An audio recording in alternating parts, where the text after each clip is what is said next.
Hi, welcome back guys. This is your friend, Parallel Deku. Back with another fanfiction. This is the series of What If Deku Was Born with the Undead and Serene Quirks. Now before starting, please give this video a like. And subscribe to the channel if you want more videos like this. Now let's get into the fanfic. The bedroom door of Inko and her husband Toshinori swung open as their two 4-year-old children, both with green hair, jumped onto the bed in an attempt to wake their parents. Izuku bounced excitedly, expressing his eagerness to discover their quirks, while Toshinori groaned, still half asleep.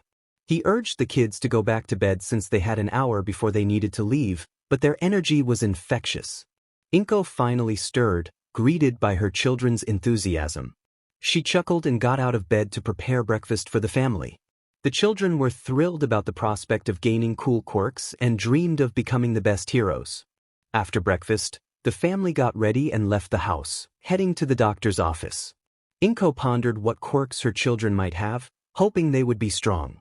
Her thoughts were interrupted when the doctor emerged to speak with them. The doctor cheerfully asked whether they wanted to hear the good news or the greater news first. Inko opted for the good news, relieved that there was no bad news. The doctor informed her that Izumi had a strong quirk called telekinesis, which allowed her to lift small objects and, with training, potentially lift larger ones. However, it came with drawbacks of headaches and fatigue if overused. Then came the greater news about Izuku. The doctor revealed that he exhibited signs of not one but two quirks. The first was called Serene, which granted him an angelic singing voice that could produce sound waves of high frequency with training. The second quirk, called the Undead, was described as extremely powerful, allowing him to summon and control demons. The doctor noted that both quirks had no immediate drawbacks, although Izuku might need to work hard to master them. Inko's expression shifted as she processed the information. She turned to Izumi, expressing her excitement about her daughter's quirk while internally grappling with her feelings about Izuku's abilities. She left the room to share the news with Toshinori, trying to focus on the positive. As Izuku followed his mother and sister to the car, he wondered if she was unhappy about his quirks. Inko helped Izumi into the car, seemingly ignoring him, which left him feeling uncertain. He tried to convince himself that her silence was due to her excitement. Once in the car, Toshinori asked about the quirks. Inko shared the news about Izumi's telekinesis and then hesitated before explaining Izuku's quirks. Her tone shifted when she mentioned the undead, revealing her discomfort with the idea of her son having a villainous quirk. Despite this, Izuku maintained a bright smile, happy to have strong abilities. As they arrived home, Toshinori expressed concern about Izuku's quirk, questioning if they should keep him. Inko dismissed his worries, suggesting they simply pretend he didn't exist and teach him that his quirk was undesirable. Toshinori nodded, contemplating her words as they entered the house, sending the children outside to play. At the park, the twins joined their friends, and the atmosphere was filled with excitement and energy. Izuku ran up to his best friend, excitedly sharing the news about their quirks. Izumi approached the group with a smile, already formulating a plan to help her brother understand his place. In a flashback, Izumi recalled a conversation with her mother. As she stepped out of the car, her brother dashed toward the park, following their father's instructions to play. Her mother addressed her seriously, explaining that they needed to teach Izuku a lesson because his quirk was associated with villains. Izumi accepted her mother's words, deciding that from that moment on, her brother would be seen as a villain. Back in the present, Izumi informed her friends, Shoto, Uraraka, and Momo, about their quirks. Shoto leaned in, eager to hear more. Izumi revealed that she had a powerful telekinesis quirk, while Izuku possessed two quirks. The group expressed their excitement, but Izumi felt it was important to remind Izuku of his place as a villain. Uraraka suggested using their quirks on him to reinforce this lesson, while Shoto hesitated, concerned about Izuku's inability to control his quirk. Despite his worries, Shoto ultimately agreed to support the plan. Meanwhile, Izuku was on the swings with Bakugo, who asked about his new quirk. Izuku shared his experience and the quirks he had discovered. Bakugo encouraged him, expressing confidence that they could become the best heroes together. However, Izuku felt uneasy, noting that his family had started ignoring him after learning about his quirk. Bakugo suggested giving it some time and reassured him that he would always be there for him. Suddenly, Izuku was struck in the face, and Bakugo turned to confront Momo, who had been mocking Izuku. Momo's friends joined in, calling Izuku a villain and questioning why he was being treated this way. Confused and hurt, Izuku wondered why he was being labeled a villain when he had done nothing wrong. As the others left him and Bakugo alone in the park, Bakugo comforted Izuku, promising to stand by him. Izuku resolved to prove everyone wrong when they attended UA, determined to become number one. After returning home, Izuku discovered his new room in the basement, filled with his belongings. His father had given him a bank card with a note indicating that he would provide money weekly, but the tone suggested neglect due to Izuku's quirk. Feeling the weight of his family's rejection, Izuku dressed in his school uniform, trying to brush his green hair. At school, he arrived late, having to run after his parents took his sister instead. He was relieved to find the teacher was also late. When the teacher entered, she announced that they would be learning about the quirks of a pair of twins. Izumi introduced herself, showcasing her telekinesis with a smug expression. When it was Izuku's turn, he nervously revealed that he had two quirks. As he gained confidence, he explained that one allowed him to summon and control demons. Despite some laughter from Izumi and her friends, many classmates found his quirk fascinating. Just as the class was becoming supportive, Shoto interrupted, reminding everyone that Izuku was a villain. However, some students defended Izuku, expressing admiration for his abilities. The bell rang, signaling lunch, and Izuku felt a mix of emotions, realizing that some classmates viewed him positively while others did not.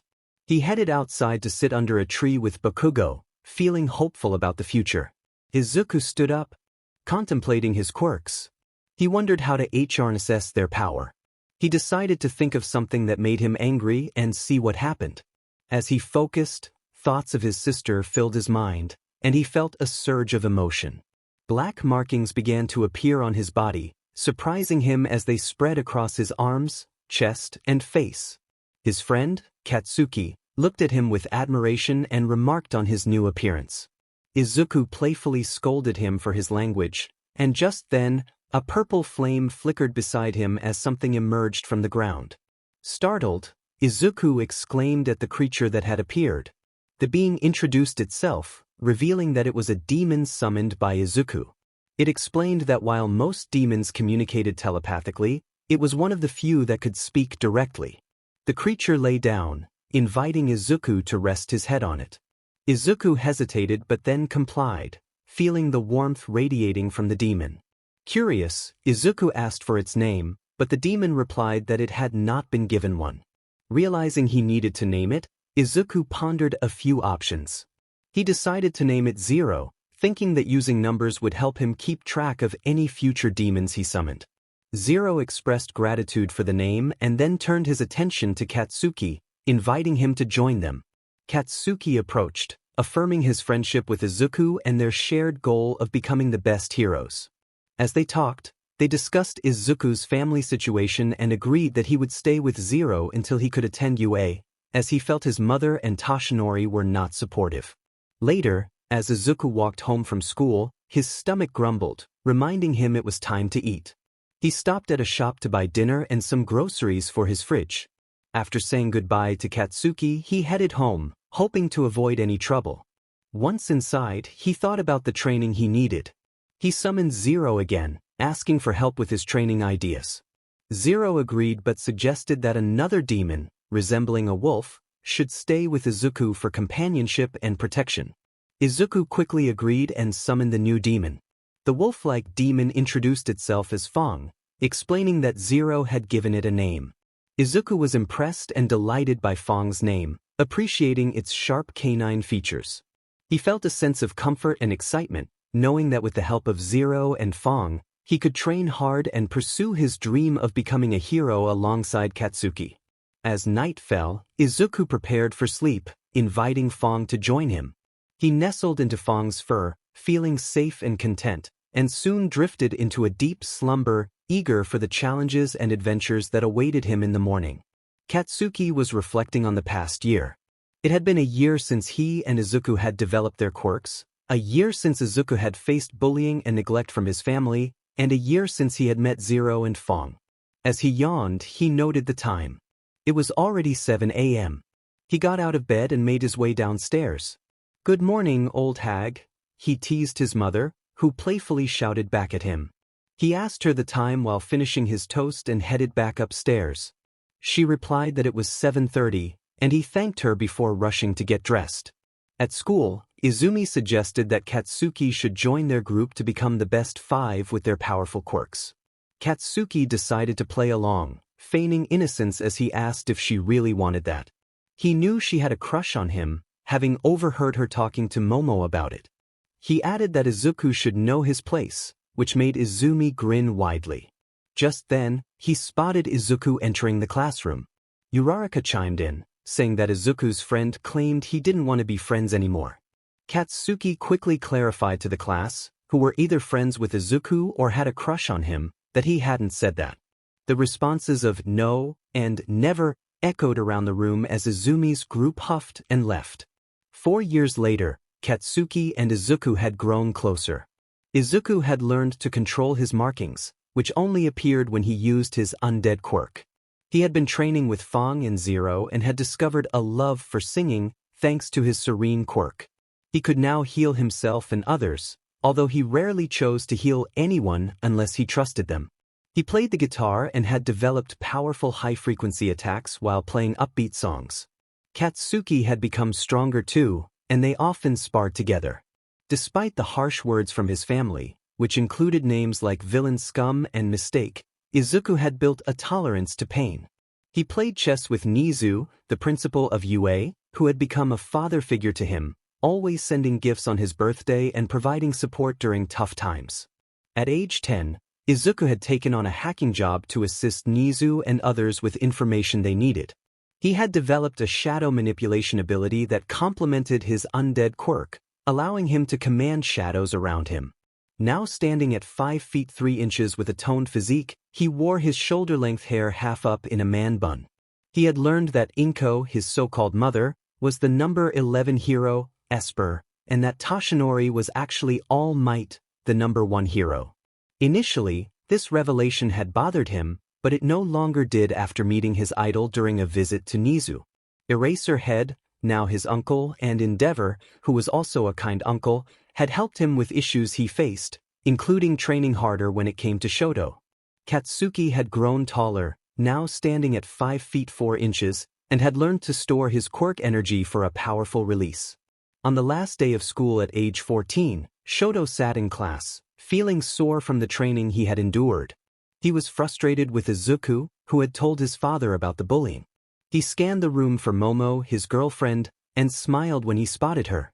They had started dating at 12, and he suggested they sit together to enjoy their last day before a long break, knowing they would both get into UA on recommendations. Momo smiled back and gave him a quick kiss on the cheek. As Izuku settled into his seat and put on his earphones, he thought about how he couldn't wait to prove himself as a hero, eager to let off steam later. Uraraka sighed, wishing for the day to end, her frustration directed at Izuku. She wondered if he would always have that annoying stutter. The teacher entered the room and announced that it was their last day of middle school. He emphasized the importance of planning for high school, setting the stage for their future adventures. Just kidding, everyone wants to be heroes. As a random piece of paper flew into the air, Izumi thought about how annoying her classmates were while they showed off their quirks. From Izumi's perspective, she felt frustrated with the kids who thought they were better than her. She had a plan to show them, using Deku as her pawn.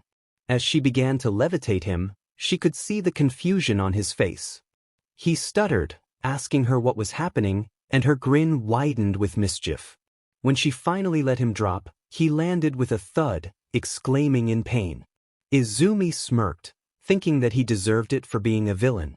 The atmosphere shifted when someone mentioned that Izumi, Shoto, Momo, and Uraraka had applied to UA. The room fell silent, with whispers circulating about how they wouldn't get in because they were bullies. Izumi thought to herself that they weren't bullies, they were just putting Deku in his place. She shouted in frustration, insisting that she and her friends shouldn't be grouped with losers. She noticed her crush rolling his eyes, and she thought about how she wanted him to like her new attitude. Momo and Uraraka laughed, and Izumi joined in, dismissing the idea that Deku could ever get into Yua. Deku protested, claiming he wasn't a villain, but Shoto shot back, pointing out that his quirk was indeed villainous. The teacher intervened, yelling for everyone to settle down. At the end of the day, Izumi was on the lookout for Deku, wanting to confront him after the humiliation he caused. Turning a corner, she spotted him walking under a bridge with his earphones in. She and her friends planned to throw him into the river when suddenly, a sludge monster emerged from the sewers. The creature expressed its intent to use Izuku as a new body, and Izumi felt an unexpected surge of concern. She questioned why she felt upset about Deku potentially getting hurt when she was supposed to dislike him. From a third-person perspective, Izuku was lost in thought, listening to a song he planned to sing at the UA practical exam. Sensing danger behind him, he quickly got into a fighting stance, summoning his quirk. He spun around and attacked the villain, thinking about targeting its eyes. He commanded Fong to take action, throwing dirt into the monster's eyes. The creature roared in anger, threatening revenge. Izuku shouted for Fong to jump in, and with determination he managed to trap the sludge in empty bottles. Just then, a gust of wind swept past him, and All Might arrived, albeit late. Izuku casually introduced himself, and All Might thanked him for his help before leaving. Izuku couldn't help but think that the hero was a disappointing figure. Fast forward to Izuku training on the beach, Kaken observed him, panting heavily. He noticed Izuku lifting a fridge and summoning demons to assist with his training. Izuku encouraged Kaken to use his quirk for endurance training, suggesting he explode the rubbish until it was gone. Kaken, inspired by Izuku's determination, agreed to give it a try. 10 months later, Kaken reflected on how much had changed. He had grown taller and had worked hard to manage his anger, especially after witnessing Izuku arrive for training covered in injuries. He realized how tough Izuku had it and felt helpless. After extensive training, Kaken had no more drawbacks and had learned hand-to-hand combat from Aizawa and Endeavor, who had become like uncles to both him and Izuku. Izuku had also changed significantly. He had grown taller, improved his singing to enhance his quirk, and cut his hair shorter to avoid it getting burned during training. He had developed a fondness for chocolate-flavored cigarettes, which were harmless and helped him relieve stress. They had also made a new friend, Shinso, whose quirk allowed him to brainwash others, as he had often been labeled a villain. From Toshinori's perspective, he wondered why Nezu had called him in for a meeting. Upon entering, he saw Aizawa, Endeavor, Present Mike, Vlad King, and other pro-heroes gathered. Nezu asked if Toshinori's kids would be coming to UA. Toshinori confirmed that Izumi would be attending through his recommendation but feigned ignorance about Izuku, hoping Nezu wouldn't connect the dots. Nezu displayed images of Izumi and Izuku from when they were 4 years old. The atmosphere shifted as Izuku's quirks were discussed. The tension in the room increased, and Endeavor's anger became palpable. Nezu inquired about Izuku's quirk, and All Might explained it, revealing the challenges Izuku faced. Endeavor, visibly upset, questioned what had happened to his son. All Might detailed the neglect and mistreatment Izuku endured from both him and Inko. Endeavor scoffed at the idea of having a villain as a son, declaring that Izuku was no son of his. Nezu, growing frustrated, asserted that he would take custody of Izuku, renaming him Izuku Nezu. He instructed that both Endeavor and Inko would need to engage in extra hero work, while Izumi would have to take the original entrance exam, denying any recommendations. Nezu sipped his tea, a hint of determination in his demeanor, and Endeavor reluctantly agreed. Later, Izuku received a message from Nezu, who excitedly announced that he was adopting him. Izuku expressed his gratitude and affection for Nezu, feeling hopeful about their future together. He thought about proving himself as the #1 hero, imagining a future where his past tormentors would face consequences. The next morning, Izuku woke early, eager to leave his current life behind. He dressed in joggers and a hoodie before going for a run. After a shower and breakfast, he prepared for a big event, changing into a suit. He reminded himself to remember the song as he got into his Uncle Aizawa's car. Aizawa encouraged him, telling him to show his parents that he was not a villain. Upon arriving at the venue, Izuku met up with Katsuki, and they coordinated their outfits to make a memorable entrance. As they walked toward the auditorium, a girl tripped, and Izuku instinctively sent Fong to help her. She looked at him and blushed, making him wonder if he really looked that good. Seated next to Katsuki, as he had requested, Izuku listened to Uncle Mike discuss the practical part of the exam. Suddenly, a boy with blue hair interrupted, questioning the number of robots mentioned. Izuku, annoyed, retorted that he was bored because he had already read the pamphlet. He expressed his frustration, and the boy fell silent, turning red. After the interruption, Izuku felt confident about the written part of the exam. He completed the questions quickly and left the classroom to stretch and prepare for his performance. However, he spotted Izumi, Shoto, and Uraraka, which made him uneasy. Izumi called out to him, and he flinched, putting on an act to mask his discomfort. Uraraka taunted him, and Shoto expressed his anger.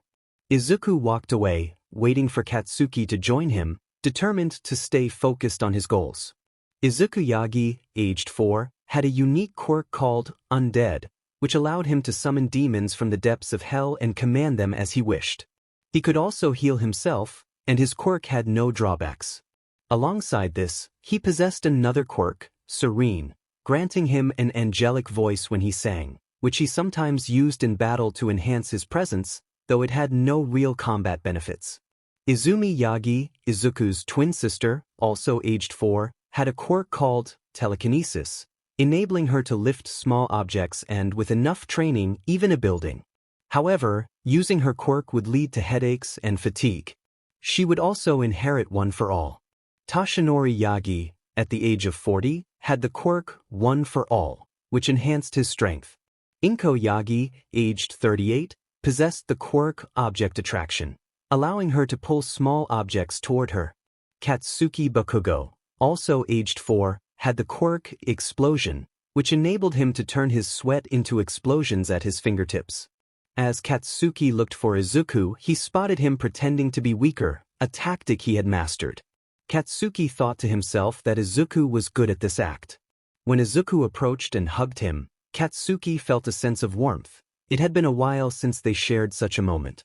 After they let go, Izuku asked if Katsuki was ready for their upcoming performance.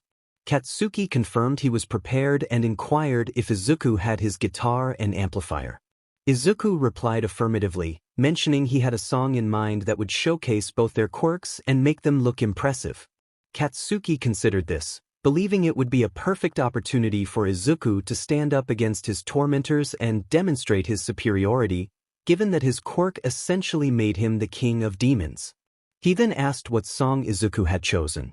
Izuku, with a smirk, revealed he had a song that suited him well. After discussing their parts in the performance, Izuku summoned 2 smaller demons, one named Magma and the other Zeus, which he planned to use during their act. He expressed that having these demons by his side would emphasize his status as a king. Katsuki agreed and suggested they head to the buses. As they walked together, Katsuki felt a surge of confidence, hoping they would both score high points to prove to everyone that they were not villains. Once settled on the bus, Izuku leaned against Katsuki and fell asleep. Katsuki thought to himself that he hoped they would both excel and show their peers that they were heroes, not villains. After arriving at their destination, Izuku stepped off the bus and began stretching. He noticed a girl who seemed nervous and pointed her out to Katsuki, who suggested she was probably just scared. Izuku decided to approach her to offer some comfort, but was interrupted by a stern examiner who reprimanded him for distracting others. Izuku, feeling a surge of defiance, pointed out the examiner's lack of understanding, noting the girl's anxiety. As the gates opened, Izuku took this as his cue to start their performance. He looked to Katsuki, who urged him to begin running into the city. Katsuki and Izuku paused their sprint, transitioning to a walk as they overheard people murmuring, questioning their actions. The atmosphere was tense, and Katsuki began to rap, his voice cutting through the chaos. He expressed his enthusiasm for the players, exuding confidence as they moved down the street, joined by others ready to confront the robotic threats. The rhythm of his words echoed the urgency of their mission, and he felt the adrenaline surge through him. As he glanced to his left, he noticed Katsuki charging ahead, eager to score points after his introduction. Izuku whispered a compliment about the song, activating his microphone and summoning his demon companion. With a flick of his wrist, he summoned Fong, ready to take on the challenge. With determination, he took to the skies, flying to the tallest building. He counted the numbers in his mind, feeling the power surge within him as he summoned 100 demons to assist those in need below. He rallied his forces, ready to begin their mission. The energy in the air was electric as he prepared to unleash his demons, confident in their abilities. As he perched on the edge of the rooftop, he took a moment to gather his thoughts, smirking at the impending confrontation with the zero-pointer. The anticipation built within him, and he stood tall, ready to face whatever challenges lay ahead. His demons leaped from the rooftop, creating a wave of movement that caught the attention of the examinees below. They looked up in awe as a cascade of shadows descended, with Izuku at the center, determined to prove he was not a villain. It was time for Midnight to join the fray, and as if on cue, she activated her microphone from the observation room, seamlessly blending her voice into the mix. Together, they embodied a powerful force, ready to take on the challenges ahead. Izuku spotted a girl trapped under rubble, and with a fierce resolve, he summoned Magma to confront the looming zero-pointer. The towering figure, a massive flaming monster, elicited gasps from the crowd, but Izuku remained undeterred. He called out to Magma, commanding it to handle the threat, ready to protect those in need. The sound of metal clashing against rocks echoed in the air. Magma screeched as the performance reached its climax, sending shockwaves through the surroundings. The debris was heavy, and the effort to lift the rocks off the girl was considerable. She had short brown hair and protective pads on her fingers. Realization struck. It was uraraka. The music continued to play in the background, energizing the atmosphere. The lyrics flowed through the air, creating a rhythm that matched the intensity of the moment. The urgency to finish the song weighed on the mind, as the desire for rest grew stronger. As Midnight completed her part, the energy in the room surged. The performance was in full effect, and the excitement was palpable. With one last push, the final notes of the song were delivered, resonating with a sense of accomplishment. The atmosphere was electric, filled with the thrill of the moment and the camaraderie of the team. We out, the song concluded, and Izuku looked around, feeling a rush of excitement. One person commented on the strength of his performance, while another speculated that his parents would support his future. Izuku reflected on the chaos he had caused, grateful as he sent his demons back to their realm, thanking them for their assistance before rushing off to find Katsuki. In the observation room, Vlad King remarked to no one about the impressive feats of a boy.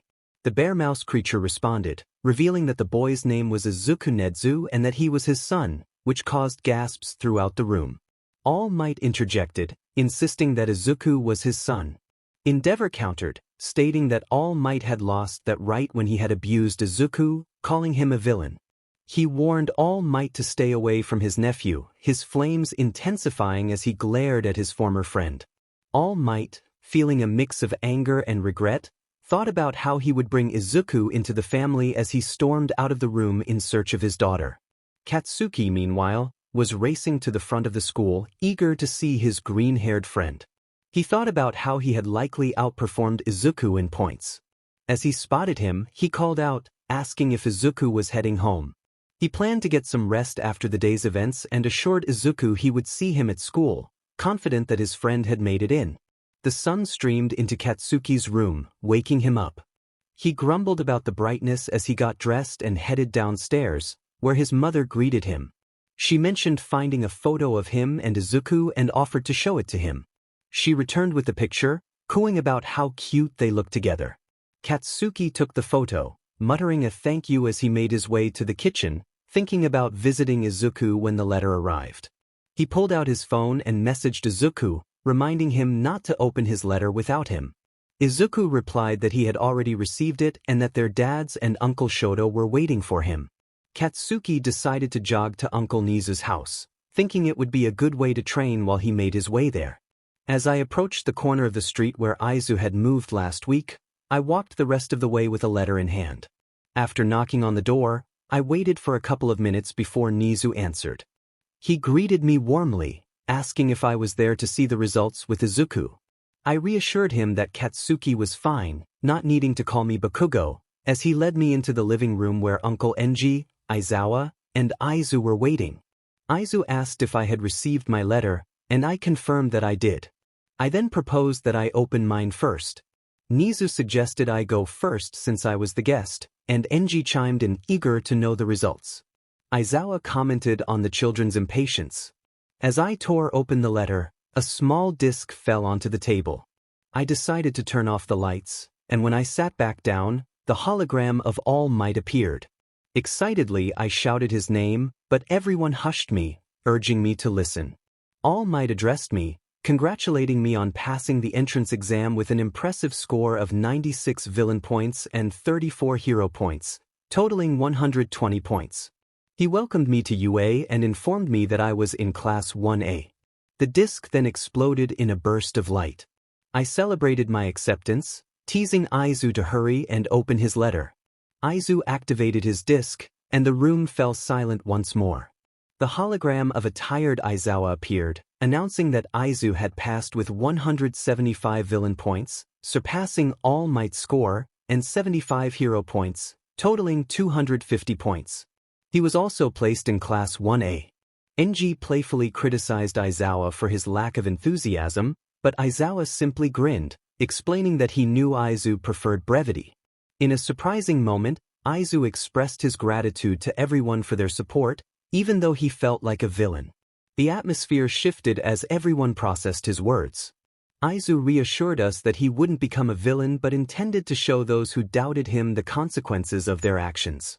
Concerned, I asked what he meant, and he clarified that he would prove he was not their son nor a villain, but rather someone who would make them remember their mistakes. His cheerful demeanor contrasted sharply with the chilling implications of his words. As the evening progressed, Enji announced that it was getting late and hoped to see us at school on Monday before leaving with Aizawa. Nezu suggested we clean up and prepare for bed, and Aizu agreed with a smile. Later, Aizu messaged our friends, asking if they had gotten in. Shinso replied that he was in Class 1B, while I shared that Aizu and I were in Class 1A. We encouraged Shinso to talk to his dad about getting into our class, but he mentioned he might try to qualify at the sports festival instead. After exchanging goodnights, we prepared for bed. As I settled in, I felt a rush of excitement for the upcoming school year. In another part of town, Uraraka was equally thrilled, internally expressing her eagerness for school to start while preparing her breakfast and getting ready to leave the house. She hadn't seen Izuku for 10 whole months and wished he would one day be able to forgive her. Memories of how cute he was when they were little flooded her mind. She had a crush on him since they were 4. After discovering he had a strong quirk, she felt immense happiness, but then Izumi revealed that he was a villain. In a flashback, she had asked her mother a question while sitting in the dining room. Her mother, busy cooking, nodded to show she was listening. The girl inquired if someone born with a bad quirk was destined to be a villain. Her mother reassured her that there was no such thing as a bad quirk, it all depended on how one used it. This realization hit her hard, making her reflect on the pain she must have caused Izuku. As she boarded the train to school, she thought about how Izumi would be angry if she found out. The bus stopped, and she got off, determined to put on a fake personality so Izuku could see how much she had changed. She envisioned a future where they could have strong children together. 10 minutes later, she rushed down the corridor, questioning where Class 1A was, knowing she was about to be late. Suddenly, she bumped into someone and fell. The pain registered, and she looked up to see who she had collided with, realizing he had grown taller. Earlier, 2 teens, roughly the same height, walked down the corridor of UA, both in school uniforms with their ties undone.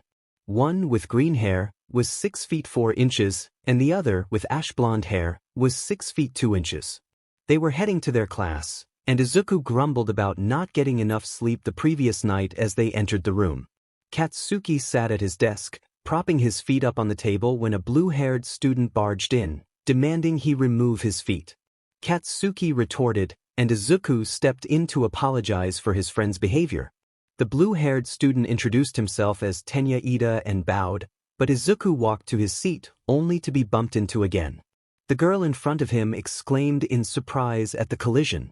Both Izuku and Katsuki exchanged glances, silently acknowledging their shared frustration. Izuku moved her aside and sat down, resting his head on the table, closing his eyes. From Uraraka's perspective, she couldn't believe Izuku had spoken to her. She was captivated by his presence and wondered about the pleasant scent he carried, which reminded her of caramel and mint. She daydreamed about ways to win his affection. Aizawa entered the classroom, wrapped in his black sleeping bag, and assessed the students. One student screamed, mistaking him for a bug. Aizawa noticed Izuku sleeping with his head down and wondered if he was okay. He instructed the class to change into gym uniforms and meet him on the training field in 10 minutes, warning that latecomers would miss lunch. He then whispered to Katsuki to wake Izuku and inform him of the situation. Katsuki approached Izuku, who seemed lost in thought. He asked if Izuku was alright, and Izuku responded that he was fine but mentioned wanting to spar, proposing a bet. Katsuki considered the wager, intrigued by what Izuku had in mind. On the training field, Aizawa addressed the class, stating he had called them for a quirk test. When Achiko asked about orientation, Aizawa dismissed the idea, preferring to focus on their training. He threw a ball at Izuku, asking about his middle school score for throwing. Izumi and her friends snickered, leaving everyone puzzled about their laughter. Izuku answered calmly, recalling he had thrown it around 60 meters. Aizawa instructed him to stand in a circle and throw the ball using his quirk, cautioning him not to break anything this time. Izuku explained that he had lacked control previously, summoning his crow to sit next to Katsuki as he prepared to throw. As Izuku stood in the circle, he confirmed he understood the instructions and gave the ball to the bird, commanding it to take flight. The ball machine whirred to life, attempting to get a reading, while Aizawa questioned what Izuku had done this time. Zawa expressed frustration, wondering why the device wasn't functioning. Izuku innocently explained that he had instructed them to take it to a difficult location, and if he had thrown it, it would have been broken. With a sigh, the underground hero muttered under his breath about not being compensated enough for the situation. Izumi's thoughts were clouded with jealousy as she watched her crush gaze at her older brother. She felt a surge of anger, thinking that Izuku, whom she referred to as Deku, was going to pay for this. She couldn't understand why Izuku had so much power and felt determined to confront the situation. The day had come to an end, and the chapter closed on their tumultuous interactions. Izuku was about to learn how to control the shadows soon. Izuku had just thrown his ball when everyone was shocked to see the reader break. A girl with pink skin asked in disbelief if Nezu had really broken the reader, earning curious glances from 4 individuals. They all thought the same thing. Nezu? Izumi proclaimed to her class that Nezu was just like her, a yagi. Izuku corrected her, explaining that he had been adopted and that his father was Nezu, the principal of the school. This revelation caused a gasp of surprise from Izumi, who realized that her dear Izuku wasn't a yagi after all. The pro teacher took a deep breath and shouted for silence, causing everyone to turn their heads quickly. Lida bowed deeply, apologizing, and the class continued. The teacher explained that they would be doing a test to see who needed improvement. The class responded affirmatively, and the teacher called Todoroki and Uraraka to line up for a 50-meter sprint. The two nodded and took their positions on the white line painted on the dirt floor. The countdown began, and with a shout of, "Go!" Todoroki unleashed his ice, speeding across the finish line in 5 seconds, while Uraraka sprinted her hardest, finishing in 6.5 seconds. She cheered, noting it was better than middle school. Lida thought he could beat Todoroki's ice as he lined up next to Bakugo. He wished Bakugo good luck as the countdown began. When the race started, a loud explosion echoed, and Lida looked down the track to see a small crater where he had been standing. He was astonished to see Bakugo smirking beside him, having finished in 3 seconds while Lida clocked in at 4.6 seconds. Confused, Lida noticed a dark wolf beside Bakugo, wondering where it had come from. It was Izumi's turn next, and she was up against Izuku. She was determined to crush him so that their parents would stop trying to bring him back. The countdown began, and she powered up one for all, whispering one for all, full cowling as she dashed toward the finish line. Looking back, she was surprised to see no one behind her. She thought she must have blown him away, but when she checked the screen, she saw Izuku had finished in 1.8 seconds, while she had finished in 3.4 seconds. Frantically, she called out for him, only to feel a hand on her shoulder. Turning around, she saw a dark shadow resembling a body. She poked it, and the darkness enveloped her hand before disappearing to reveal the villain she once called brother. He explained that he was just one of the undead aspects of his quirk, walking over to sit beside Katsuki. The teacher gathered everyone together, praising their efforts and instructing them to throw the ball using their quirks, lining them up according to their abilities. Mineta was at the back, and Izuku was called to go again, with a warning not to send the ball too far. Yaoyorozu stepped into the circle, creating a metal baseball bat. She threw the ball into the air, aiming to hit it at an 85-degree angle. With all her strength, she swung and sent the ball flying 167 meters. The teacher encouraged her to do better next time. Todoroki took his turn next, holding the ball in his left hand. Flames erupted from his side as he shouted Izuku's name while releasing the ball at tremendous speed, knocking back most of his classmates except for Izuku and Katsuki, who remained seated. He achieved a distance of 678 meters. Uraraka took a deep breath and floated the ball before dropping it, feeling a bit queasy. She smiled at herself, noting she could work on that, with a distance of 890 meters. Next was Izumi, who made the ball lighter in her hands, levitating it as she charged one for all to 5%. She released the ball, sending it soaring 956 meters. Bakugo was up next. He caught the ball in his dominant hand, glancing at his best friend with a smile before taking a deep breath and releasing the ball with explosive power, shouting as he thought of Izuku's old family and friends. The sound barrier broke multiple times as he finished with a distance of 1,225 meters. The teacher praised Bakugo for his impressive throw and called Izuku up again, reminding him not to send the ball too far. Izuku chuckled, promising to behave this time. He considered whom to ask for help, ruling out Magma for being too big, and deciding against 10 for this task. Rin was only good for brute force and Zero was busy. With a sigh, he decided to summon Zeus. Zeus appeared, shrouded in green flames, standing tall with wings unfurled. He knelt before Izuku, asking if he had called for him. Kirishima commented on how manly Zeus looked, and Izuku thought to himself that it indeed was. He prepared to give Zeus a task. Izuku instructed Zeus to take the ball as far away as possible within 1 minute, reminding him not to go to hell. Zeus nodded in response, took the ball, and with a powerful flap of his wings, soared through the air at incredible speed, vanishing from sight before the reading machine beeped. Nezu looked at Aizawa and remarked that at least they hadn't gone to hell. Izumi was about to express her disbelief when Aizawa's scarf interrupted her, silencing her. Aizawa thought to himself that he didn't get paid enough for this. Izuku then told Zeus he could return home, and green and red flames enveloped him, sending him back. He turned to Fong, who had stood up beside him, and asked if everything was complete. Izuku received a confirmation that the results were ready, albeit with a hint of laziness in the DLVRY. The results were as follows. Izuku Nezu, Katsuki Bakugo, Izumi Yagi, Shoto Todoroki, Uraraka Chogo, Momo Yaoyorozu, Tenya Lida, Ijiro Kirishima, Mineta Minoru. In the changing rooms, Katsuki reflected on the day as he changed into his school uniform. He noticed his best friend wearing a white vest to cover his scars. A classmate with messy hair questioned Katsuki about the vest, to which he replied that it was just cold. Another student chimed in, pointing out the heat in the room. Katsuki urged them to leave it and focus on changing. As he and Izuku walked out, Katsuki asked if Izuku was okay, noticing he looked a bit off. Before he could finish his sentence, Izuku hugged him tightly, making it hard for Katsuki to breathe.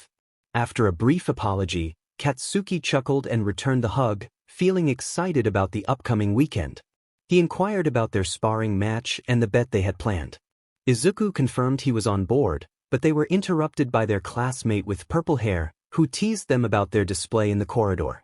Izuku decided to explain that they were discussing some tormentors in their class and how Aizawa was unaware of the full situation. He quickly detailed how some classmates had adopted fake personalities, which surprised Katsuki, who had trouble following the explanation. Katsuki reassured Izuku that he had support from him, their fathers, and their uncles, reminding him of the promise he made to stand up against their bullies. As they left the school grounds, Katsuki felt a sense of relief and confidence. He suggested that if the bullies bothered Izuku again, they could be dealt with swiftly. Laughter erupted among their friends, and Katsuki playfully questioned what was so funny, only to be told he sounded ridiculous. He brushed it off, and as they parted ways, he mentioned he had to cook dinner. Izuku and Shin wished him a good night as he headed home. Shin asked Katsuki if he thought Izuku would be okay. Katsuki assured him that Izuku would be fine with their support. He realized he had feelings for Izuku, but quickly corrected himself, saying it was just friendship. Shin teased him about it, encouraging him to ask Izuku out. As they said their goodbyes, Katsuki walked home, reflecting on the day's events and feeling hopeful about the future. Nezu opened his eyes, momentarily blinded by the bright light. He quickly shut them again to adjust to the brightness. After getting out of bed, he made his way to the kitchen to prepare blueberry pancakes for his son, Izuku. While the food cooled, he hurried upstairs to wake Izuku, knocking on the door before entering. Concern filled his mind as he noticed Izuku sweating and shaking in his sleep. In Izuku's dream, he was panting heavily while trying to catch up to Katsuki, who had turned a corner. To Izuku's shock, he saw Katsuki kissing his former sister. Confused, he closed his eyes, only to be startled awake by the sound of a door slamming. He looked up the blood-stained wooden steps leading to his old room in the basement. His mother shouted for him, and he stood up, feigning a stutter as he responded. Suddenly, he was met with a fist to the face, causing him to fall to the ground. The scene shifted again, and he found himself as a 4-year-old, surrounded by friends after discovering his quirk. When he woke up, he screamed in panic, realizing it had all been a nightmare. His father was there, asking if he was okay. Izuku reassured him that it was just a bad dream and requested that Katsuki come over before school. His father agreed and reminded him that breakfast was ready downstairs. At Katsuki's place, he wondered why Izuku wanted to see him so early. He approached Izuku, who seemed nervous. Concerned, Katsuki asked if he was all right. Izuku admitted he just wanted a hug and shared details about his nightmare, expressing his fear of being left alone. Katsuki hugged him tightly, assuring him he wasn't going anywhere. They decided to get ready for school and have a good day together. Katsuki kissed Izuku's forehead, surprised by his own actions. Izuku playfully complained about not being able to breathe, and after Katsuki let go, Izuku kissed him on the cheek as a form of payback. At school, Momo took a deep breath, preparing to be friendly as she entered the classroom. She spotted her boyfriend, Shoto, and greeted him with a smile. As they waited for class to start, Momo wondered why everyone was taking so long. The last to arrive were Izuku and Katsuki, and Momo couldn't help but think that Izuku was too good for Katsuki. In the classroom, Mina and Uraraka chatted about their teacher and expressed their excitement about seeing Izuku.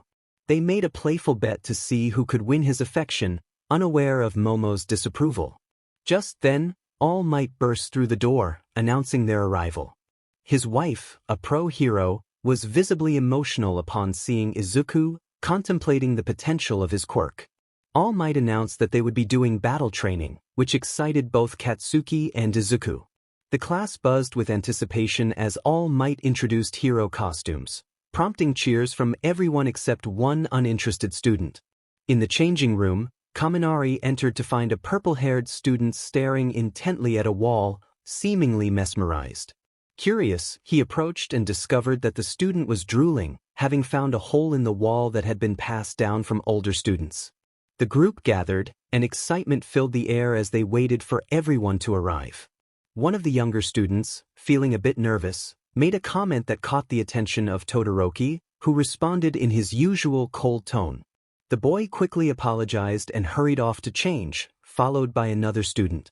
Denki approached Izuku, asking if he could call him by that name. Izuku agreed, And then Denki hesitated before asking about the white vest Izuku always wore. He was cautious, not wanting to offend. Izuku smiled kindly, reassuring Denki that he would share the reason in due time, but he felt they didn't know each other well enough yet. Denki felt relieved that Izuku didn't mind the question and thanked him before changing and heading out. In the bustling atmosphere of Fake City, Kirishima noticed that Izuku was still missing. Just then, the sound of footsteps echoed from the dark tunnel, and Izuku emerged, apologizing for being late as he searched for his speaker. Katsuki, with his usual bluntness, commented on Izuku's tardiness, turning back to the pro-heroes with a hint of impatience. Izumi remarked with a snicker that Deku actually looked decent for once. Lida, raising his hand in the air, reprimanded him for his choice of words, emphasizing that it was not appropriate to speak to a fellow classmate that way. Saya commented on Uraraka's costume, noting how it fit snugly, while Uraraka, feeling a bit embarrassed, wished she had requested a slightly larger size. She glanced at Izuku, hoping he would notice her, but he looked away, leaving her to wonder if he was happy with her efforts. Mina, filled with excitement, asked what they would be doing. The green-haired hero announced that they would be engaging in a 2 versus 2 match, with Esper adding that it would be heroes versus villains. Lida, eager to clarify, inquired how the teams would be decided. The green-haired hero explained that they would draw lots. The first team was announced. Shoto Todoroki and Shirohanta would face off against Uraraka Achiko and Mina Ishido. The hero team consisted of Todoroki, while Uraraka's team was designated as the villains. They were given 10 minutes to prepare. From Shiro's perspective, he felt that Todoroki seemed distant as he approached him to discuss their strategy. After several attempts to engage, he received no response, which left him puzzled. Suddenly, the headset signaled that the match was starting. As he moved forward, a chilling wave swept over the area, revealing a building completely encased in ice. Confusion set in, and he wondered if this meant they had won. All Might's voice confirmed their victory, causing Shiro to wince at the volume. In the observation room, Shiro contemplated asking others about Todoroki's behavior as the next team was called up. The new matchup was Izumi Yagi and Katsuki Bakugo against Izuku Nezu and Kaminari Denki, with Yagi as the villain team and Nezu as the hero team. Esper informed them they had 10 minutes to prepare. From Kaminari's viewpoint, he asked Izuku if he was ready to take on the challenge. Noticing Izuku's anger and the dark marks appearing on him, he wondered if this was part of his quirk. When he checked on Izuku's well-being, Izuku confided that Izumi used to be his sister and that his family had mistreated him. He expressed concern about facing her, fearing he might lose control. Kaminari empathized with him and assured him he could handle it, which helped Izuku calm down. As the match approached, Kaminari focused on maintaining his facade of lacking control, not wanting to draw attention to himself. He reminded Denki to keep his act believable, revealing that he too was pretending to have less control than he actually did. Katsuki reflected on Izumi's words, recalling their past friendship and her long-standing crush on him. He remembered a childhood incident when she had kissed him, leaving him bewildered. In a flashback to when they were 4 years old, Katsuki was at the park with Izumi and their friends. While playing in the sand pit, Izumi approached him and, before he could respond, kissed him, leaving him shocked and confused. The day had taken a strange turn, and as she rushed back to Momo, he rubbed his lips, trying to erase the lingering feeling. He stood up and ran towards Izuku, who was just coming around the corner. Out of breath, he expressed how much he had missed him. Izuku, surprised, pointed out that he had only been gone for 5 minutes, and as he explained what had happened, laughter erupted from him. The sound made Katsuki blush, realizing how much he loved that laugh. After the flashback, he reflected on the odd day, only to be interrupted by a girl who began flirting with him. He felt disgusted as she placed her hand on his shoulder and asked what he was doing. She feigned kindness and mentioned she would explain the plan. Katsuki couldn't believe she still had feelings for him after all this time. When she outlined her plan to confront Deku while he went after Denki, Katsuki firmly disagreed. He insisted on going after Izuku himself, arguing that she would lose against him since Izuku was much stronger. He set the bomb down on the 5th floor as she insisted that Deku's quirk. was villainous but not stronger than hers. With a crazed smile, she waved her arms around, making him wish she would quiet down. Katsuki proposed a deal.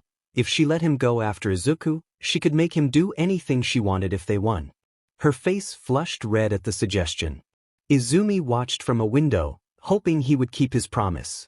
She wondered how she could win against someone who could control lightning. Meanwhile, Izuku and Denki prepared to enter the building to retrieve the bomb. They winced as a loud voice announced the start of the match. Izuku knew they would likely split up, and since the bomb was on the 5th floor, he planned to keep Katsuki distracted while Denki headed up. When Denki questioned how Izuku knew where the bomb was, Izuku raised his hand, and a crow landed on it, cawing in response. He explained that he had many crows, but people only thought he had one. Denki leaned in, curious about the explanation. Suddenly, they spotted Bakugo approaching. Izuku instructed Denki to run up the stairs while he faced Katsuki. He sent his crow to follow Denki and alert him if he was in danger. As he prepared for battle, he asked Katsuki if he had any news about the girl. Katsuki chuckled, revealing that she still had a crush on him and wanted to take Izuku down. Izuku laughed at the absurdity of it all as they began sparring. Katsuki threw a strong right hook, which Izuku blocked, but the anger in Katsuki's eyes was evident. He urged Izuku to use his quirk and go all out. Izuku hesitated, but Katsuki insisted he should use his other quirk. Relieved that he didn't have to go all out, Izuku agreed and launched an attack, narrowly avoiding a blast aimed at him. The ensuing chaos filled the corridor with smoke, and Izuku struggled to breathe as he tried to escape. Meanwhile, Denki had entered the room where he spotted the bomb and a girl who resembled Izuku. He overheard her muttering about Deku and Katsuki, which made him uneasy. As he approached, she declared her intent to fight him. Denki readied himself, but she mocked his abilities, lifting small rocks off the ground and launching them at him. Quickly, he used his smaller sparks to shield himself from the debris, sustaining a few minor cuts. Determined, he unleashed his Zeus fists, electrifying his punches and causing chaos in the room. He landed a punch on the girl, who exclaimed in surprise. She attempted to flirt with him, but Denki was not interested, thinking only of Katsuki. He decided to play along, but she quickly dismissed him, claiming he was partnered with a villain. Confused, Denki wondered if she meant Izuku, who he believed was not a villain at all. The tension in the room escalated as they prepared for the next round of their battle. Both teens looked over at the door where smoke was billowing out, revealing Izuku and Katsuki. Izuku, feeling the sting in his throat, thought to himself that Katsuki didn't need to hit him that hard. He held his throat, where it felt burned, and realized he couldn't talk for long. With determination, he stepped out of the smoke and saw Denki and Izumi engaged in battle. A smile crossed his face as he called his crow over. Denki expressed concern for Izuku's throat, and the crow conveyed that Izuku would be unable to speak for about 5 days but assured Denki that it was alright. Relieved that it wasn't permanent, Izuku dashed towards Denki, sweeping his left leg to knock him off balance. He seized Denki's right hand, turning his back to him and flipping him over his shoulder. Denki gasped for air as Izuku secured him with capture tape, helping him sit up. The crow reminded Denki that Izuku had advised against distractions, prompting a laugh from him as they awaited the end of the round. The announcement came through the intercom, declaring that Katsuki Bakugo had been eliminated. Izumi, hearing the announcement, was taken aback. She wondered how Katsuki had been defeated. Just then, she was struck by a powerful bolt of lightning from Denki, causing her to gasp in surprise. Overwhelmed by the intensity of her quirk, she clutched her hair and fainted. The intercom announced that the hero team had won and instructed everyone to return. Izuku approached the bomb, touching it lightly with his index finger before making his way back to Katsuki. The crow perched on his shoulder and asked if Katsuki was okay. Denki rushed over, excitement evident on his face, but his smile faltered when he noticed Katsuki's neck. He asked if Katsuki was alright, and Izuku reassured him that he was fine, explaining that he had just put too much heat into one of his explosions. His crow assured him that everything would be fine in a few days. Denki thought about how he would never be able to have a conversation with him while he gently patted the crow on the head. In the observation room, Mina exclaimed how amazing everyone was, while Uraraka agreed, staring at Izuku. The boys wondered about her behavior. The announcer mentioned that Izumi had been sent to RG and asked who the MVP of the match was. Bakugo was named the MVP for stopping Izumi from fighting Deku. Nezu noted that she wouldn't stand a chance, and even he didn't show any signs of using his quirk. Momo informed everyone that a cough interrupted them, drawing their attention to Izuku. The crow squawked, stating that his master apologized but was mistaken. He had used his quirk to summon the crow to keep an eye on Denki in case he needed help. Hagakure found the crow adorable, while Mineta questioned why it wasn't talking. Izuku revealed an open wound on his neck, prompting concern from Inko and Toshinori, who worried about his well-being. Esper insisted that Nezu needed to go to RG, but the crow interrupted, saying there was no need as his master was healing his wound. Shiro asked if Nezu's quirk only allowed him to summon dead things, while Shoji wondered if he had a different ability. The crow assured them that he would share his story later, and they all smiled as they returned to the changing rooms. In the changing rooms, Shiro admired everyone's costumes, especially Bakugo and his friend in the suit. He approached Kaminari and Kirishima, noticing they were both blushing. He asked if they were okay, and they replied affirmatively. Shiro then inquired about Todoroki, noting that he seemed angry and had frozen the other team during his turn. He speculated that something must have happened with Todoroki, Izumi, Momo, and the floating girl. Kirishima remained expressionless, but Kaminari recalled that Izuku had mentioned. Izumi used to be his sister but had abused him after gaining his quirk. He suggested they wait for Izuku to share more when he was ready. Shiro accepted this and finished adjusting his tie before leaving the room. As Izuku entered the classroom, he noticed only Denki, Shiro, Shoto, Uraraka, Momo, and Izumi were present. He approached Denki and Shiro but tripped. The crow squawked in surprise, and Denki and Shiro noted his stuttering. Izuku, in his shadow form, appeared behind them, and the crow coldly explained that he hadn't needed to use his quirk. As he joined the others, they whispered their admiration for his display. The crow urged them to stop whispering as the rest of the class entered. Denki asked if Izuku had been pretending to be scared, to which he replied that he wouldn't fear those who had abused him now that he was strong. The crow revealed that it wasn't just Izumi who had abused him, his parents and others had too. The class settled in their seats, and the tired homeroom teacher announced they could go home. Everyone left except Katsuki and Izuku, who approached the door just as Shinso walked toward them. He asked how training with All Might had gone, but Bakugo simply said it was okay and left to run errands. Shinso turned to Izuku, noticing his closed eyes and the wound on his neck.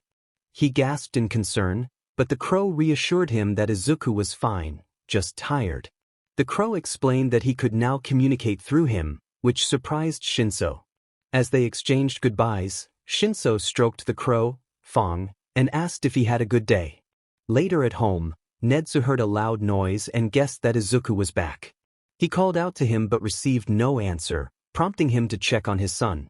Upon finding Izuku, he was alarmed by the wound on his neck. Izuku smiled and summoned his crow, who explained that his master had been burned during practice but would heal in 5 days. Nezu felt relieved and invited Izuku to dinner, which the crow echoed in Izuku's voice. Izuku explained that he had been practicing and could now speak through his birds, but would only do so for those close to him. Nezu expressed his interest in seeing if Izuku could transform into animals in the coming months. They exchanged goodnights, and Izuku felt a sense of comfort knowing he could communicate through his crow. As the story unfolds, Izuku's abilities will develop further, and the next chapter will focus on building relationships and the class presidency. Thank you, I'll be sure to repay you somehow, the thought crossed my mind as I stepped into the shower. 30 minutes later, I checked my watch and realized it was almost time to leave. I walked to Shoto's room and knocked on the door, waiting for a response. When the door opened, I informed Shoto that I would be out that morning, so he wouldn't be training today. This was also a reward for not hurting Izuku. I reminded him to lock up before I left for my nephew's house in my hero suit. At Izuku's house, I searched for the key and finally unlocked the door. I made my way to the kitchen to prepare bacon and eggs for breakfast before heading to Izuku's room. I opened the door and found him asleep on his bed. The room was nicely decorated with a wall of bricks and a double bed in the center. Musical instruments were scattered around, and his school uniform hung neatly in the walk-in wardrobe. This is a nice room, I thought as I moved closer to his bed. In Izuku's dream, he was sparring with Kaken, but this time it was on a beach. Suddenly, a massive wave hit Kaken, completely missing him. Confused, Izuku approached Kaken, who looked at him with a pained expression. His flesh appeared to be dissolving, revealing bones beneath. Kaken smiled, accusing Izuku of causing his condition with a villain's quirk. Izuku tried to convince himself it was just a dream, shutting his eyes tightly. When he opened them again, he found himself in a park, walking alongside Kaken. Izuku asked if everything was alright, but Kaken expressed concern about the direction they were heading. Confused, Izuku looked around the corner and saw his father, Nezu, on the ground, injured by a villain. Panic surged through him as voices filled his mind, urging him to regain control. Tears streamed down his face as he stood up, overwhelmed by the scene. In a moment of despair, he unleashed his quirk, sending shockwaves that affected everyone within a 20-mile radius. He screamed, feeling the weight of his actions. Looking at his reflection in a nearby car, he noticed his eyes were red with black slits, and his body was morphing into a panther. What is happening? He thought, panting heavily. Kaken lay nearby, injured, while police surrounded him, weapons drawn. The realization of what he had done hit him hard, and he cried out in anguish. When Izuku opened his eyes again, he found himself in a graveyard. The gravestone bore names, indicating they had died because of him. Confused and horrified, he thought, but that's not my name anymore. Suddenly, he heard a car door slam, and a voice shouted for him to come forward. Panic set in as he pleaded for it not to happen again. Back in reality, Izuku sat up in bed, screaming and drenched in sweat. Tears streamed down his face as he repeated, "Not again, not again, please stop." A hand touched his shoulder, and he turned quickly, startled. It was his uncle Enji, who expressed concern for him. Izuku reassured him that it was just a nightmare about his old family and his new one. He got out of bed and headed to the bathroom. Enji spoke calmly, assuring him that he was safe there. Izuku thanked him and mentioned he would take a shower before meeting him downstairs. He poked his head out of the bathroom to ask where Dadzu was, and Enji replied that he was out but had asked him to wake Izuku up. After locking the front door and saying goodbye to his uncle, Izuku walked to school. On the way, he ran into his other uncles, Mike and Aizawa. Mike asked how school was going, and Izuku replied that it was good, especially with Aizawa as a teacher. He also noted that Aizawa's birthday was coming up soon. November 8th was a significant day. Aizawa raised an eyebrow as he asked why it mattered. The response was that a gift had been prepared for him, and a box was handed over. As Aizawa opened it, the excitement was palpable. He exclaimed his delight, and it was clear that his enthusiasm surprised everyone, including Midoriya, who chuckled at the reaction. Aizawa grinned as he realized he could finally replace his old sleeping bag, which had seen better days. The new one was the latest model, with Midoriya's being green and his own a bright yellow. Later, as they entered the classroom, both Aizawa and Midoriya unrolled their sleeping bags and settled in, waiting for the rest of the class. Aizawa lay behind his desk, enjoying the comfort of his new sleeping bag when Midoriya nudged him, eager to share something exciting. He revealed that he had pre-ordered sleeping bags equipped with a heater and cooler, even stashing some fruit juice pouches inside. Aizawa, impressed by Midoriya's ingenuity, found the button to activate the heater and expressed his gratitude before drifting off to sleep. 10 minutes later, Tokoyami entered the chaotic classroom and spotted two large sleeping bags, one green and the other yellow. Approaching them, he noticed Midoriya nestled in his bag, the hood pulled up so only his eyes and a bit of hair were visible. He took his seat, ready for class, curious about how the day would unfold. Meanwhile, Bakugo was frustrated by the delay caused by his teacher's lengthy hugs. He noticed Midoriya sleeping soundly in his new sleeping bag and felt a twinge of jealousy upon seeing Aizawa in his.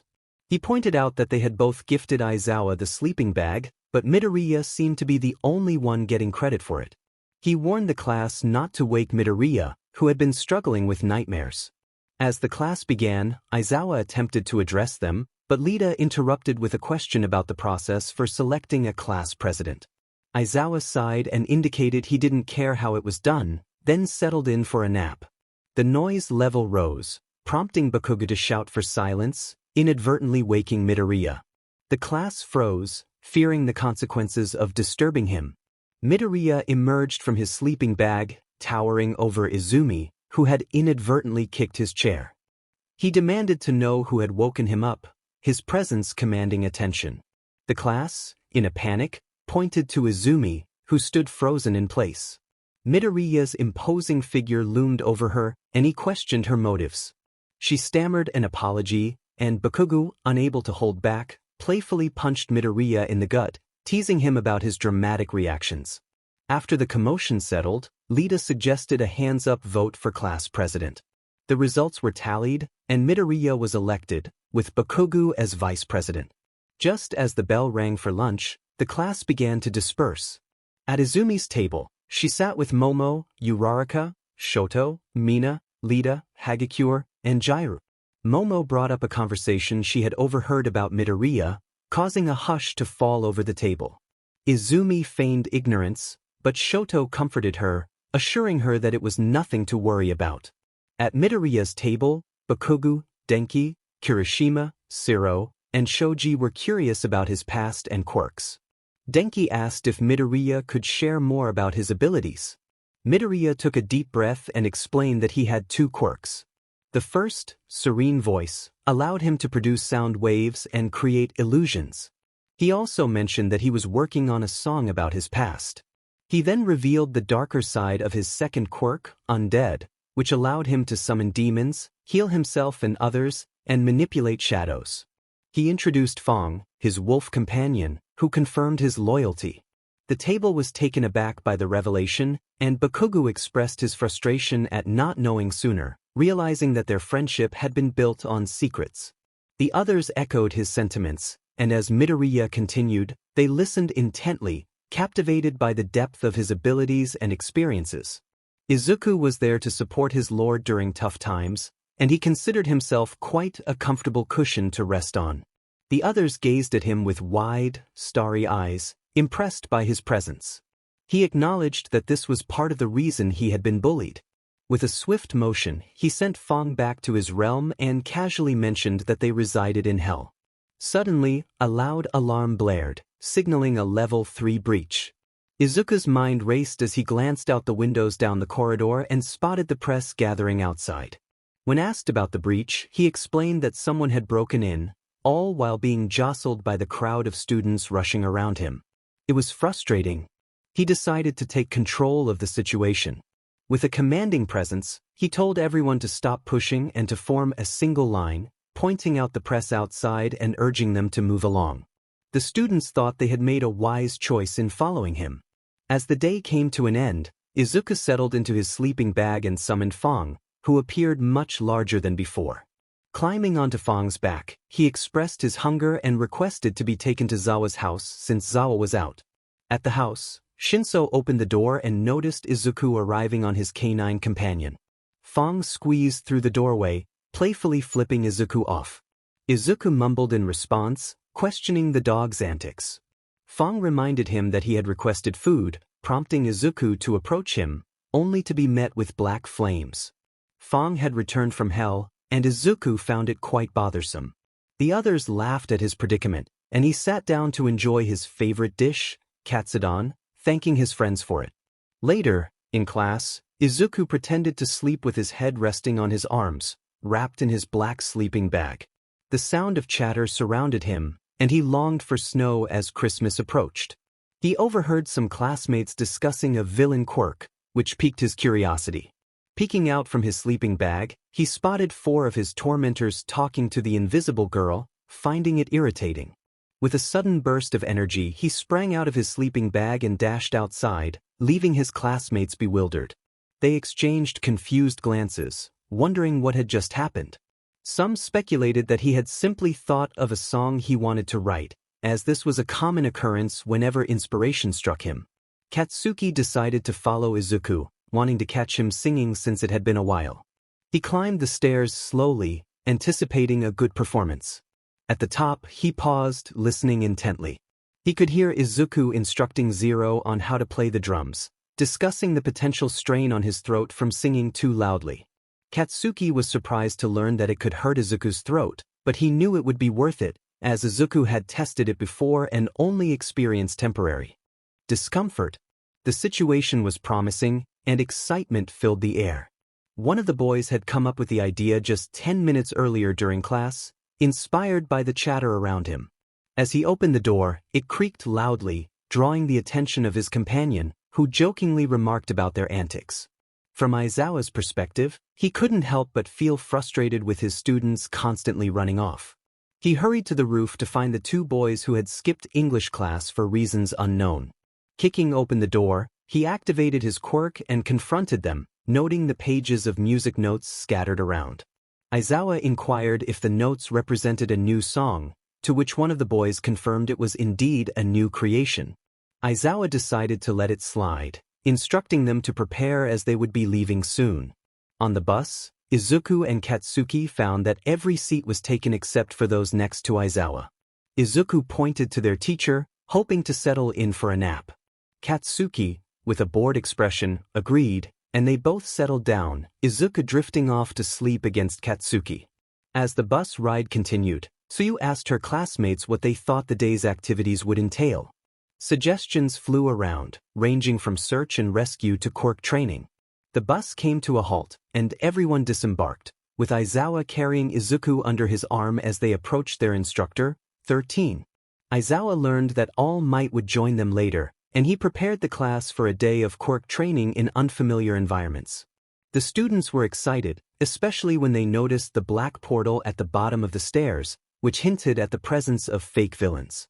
However, 13 quickly clarified that they were real threats, prompting All Might to leap into action, inadvertently waking Izuku. As chaos ensued, a shadowy figure separated Izuku from the rest of his classmates, leaving him isolated at the top of the stairs. Aizawa faced off against multiple villains, including a man covered in hands and a massive bird creature. The villain's intent to capture Izuku sent a wave of urgency through both Aizawa and Izuku. In a moment of desperation, Izuku summoned a flock of crows to shield himself, disappearing from sight just as the bird creature lunged at him. He quickly shifted into his shadow form, teleporting to safety at the top of the stairs, contemplating how to confront the formidable foe. Meanwhile, Mineta found himself unexpectedly teleported onto a boat surrounded by villains. Recognizing the dire situation, he spotted Tsuyu and quickly devised a plan, which she agreed to. With her help, he executed the plan, using his quirk to immobilize several villains as they swam toward him. Katsuki, on the other hand, was determined to save Izuku. He found himself in a fiery environment alongside Kirishima, who was eager to fight. They rushed down the rocky terrain, using their quirks to navigate the perilous landscape.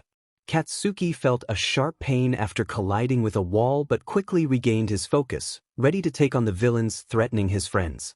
In seconds, the protagonist found themselves in front of the villain, delivering a swift knee to his face. The villain groaned and shouted in frustration, charging at them with his arm drawn back, ready to strike. Just then, a lizard man swung into the villain, courtesy of Kirishima. The protagonist expressed gratitude and sprinted off into the middle of the USJ, with Kirishima following closely behind. From Shoto's perspective, he, Izumi, Uraraka, and Kaminari were sent to the landslide zone.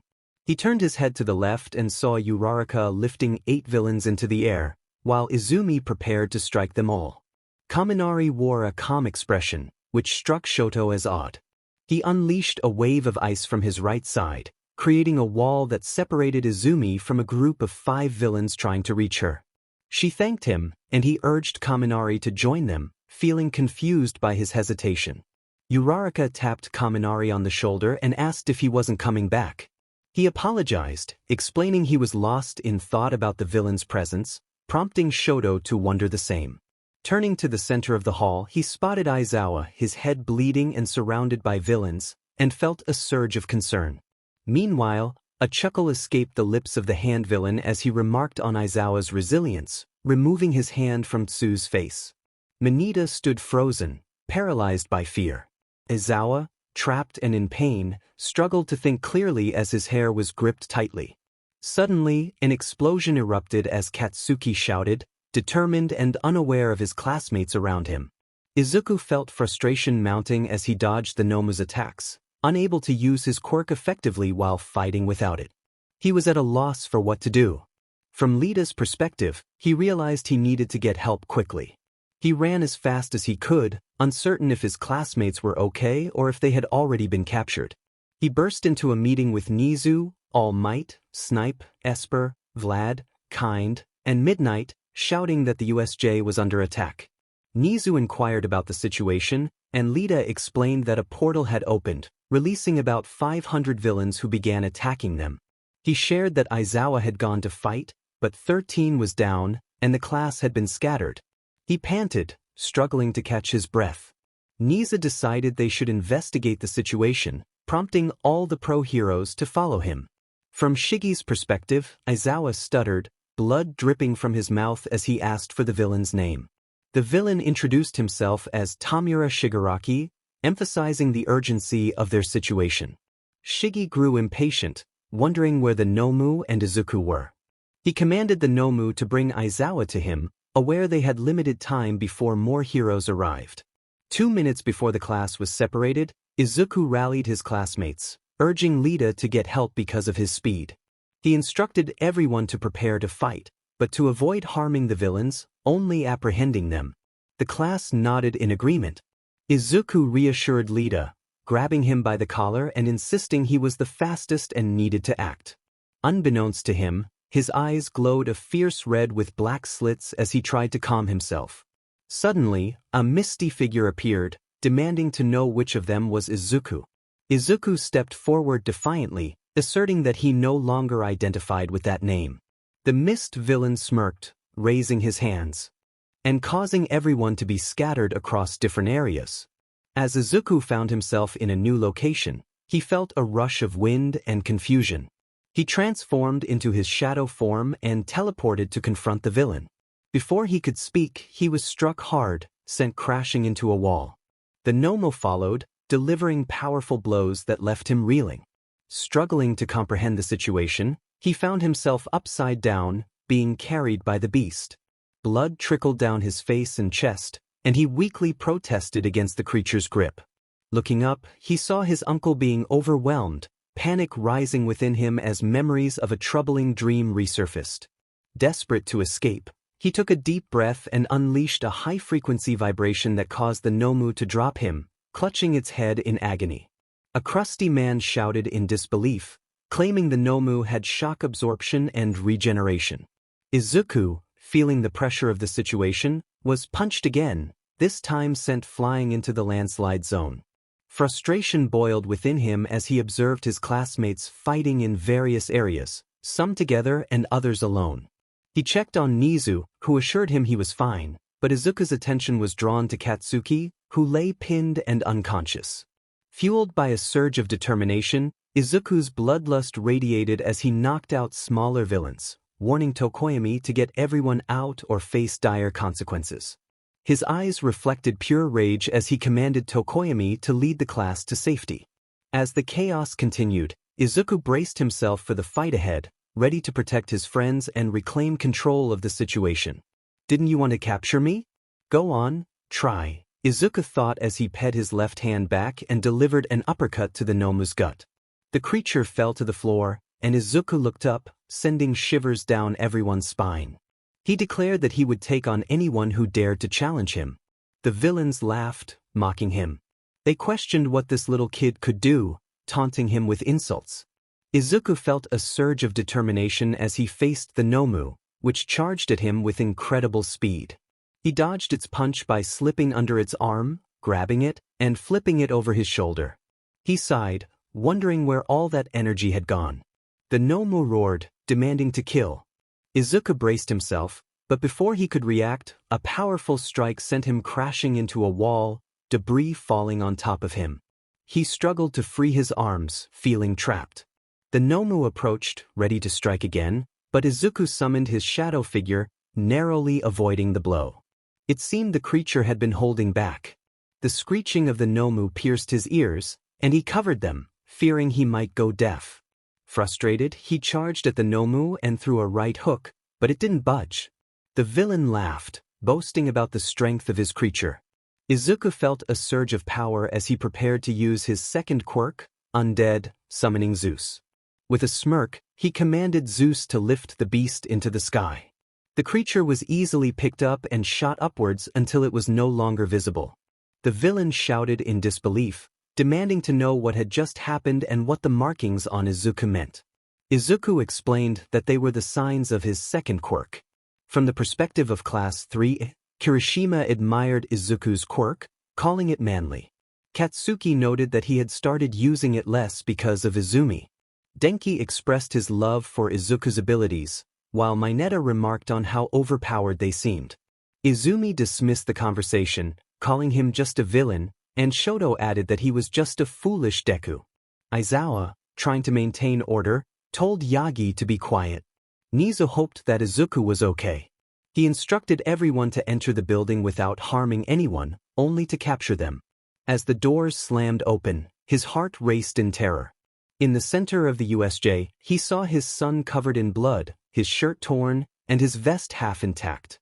A massive crater formed beneath Izuku, who appeared furious, black and purple flames swirling around his feet. Nezu wondered if this was a new awakening for Izuku. Izuku felt a surge of anger as he faced Shigaraki. He wanted to confront him directly. Suddenly, a Nomu fell from the sky, creating a crater around them. Izuku screamed in defiance, determined to fight back. Flames engulfed him, shifting colors rapidly, and he felt an overwhelming power coursing through him. He pointed at the Nomu, his voice taking on a demonic tone he didn't know he possessed. With a powerful leap, he propelled himself forward, aiming to strike the Nomu. His classmates cheered him on, urging him to fight. Izuku felt the intensity of the battle as they exchanged blows, the flames burning away his clothes until he was left in just his trousers. Rage consumed him, and he summoned magma, his body marked with dark patterns. The flames roared around him, and he felt a prick in his neck, realizing he was losing consciousness. Denki noticed Izuku swaying and alerted the others. Nezu suppressed the panic, knowing they needed to protect Izuku from being captured. Katsuki stepped forward, determined to help. Snipe took aim and shot at Shigaraki, successfully hitting him. As chaos unfolded, Izuku called out for his parents, desperate for help. Nezu rushed to his side, promising to assist. Izuku whispered for magma to unleash its full power, and with a final strike, he defeated the Nomu. Exhausted, he longed for rest.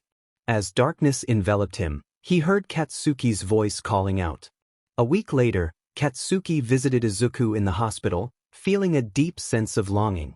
He held Izuku's hand, wishing for him to wake up. He expressed his feelings silently, hoping Izuku could hear him. After 3 weeks, in the RG office, Shinso left a message for Izuku, and Nezu held his hand, feeling a twitch. The next day, on Christmas, Izuku slowly regained consciousness. He was disoriented and realized he had been out for 4 weeks. He summoned one of his crows, asking to be taken home. Katsuki, eager to see Izuku, rushed to the RG office, only to find that Izuku was missing. He panicked, thinking he had been moved. When he learned that Izuku had woken up, he felt a surge of hope and excitement. Izuku, on his way to the dorms, suddenly found himself on the floor, staring up at the ceiling. Katsuki was there, leaning against Zero, looking concerned. Izuku smiled, feeling cared for.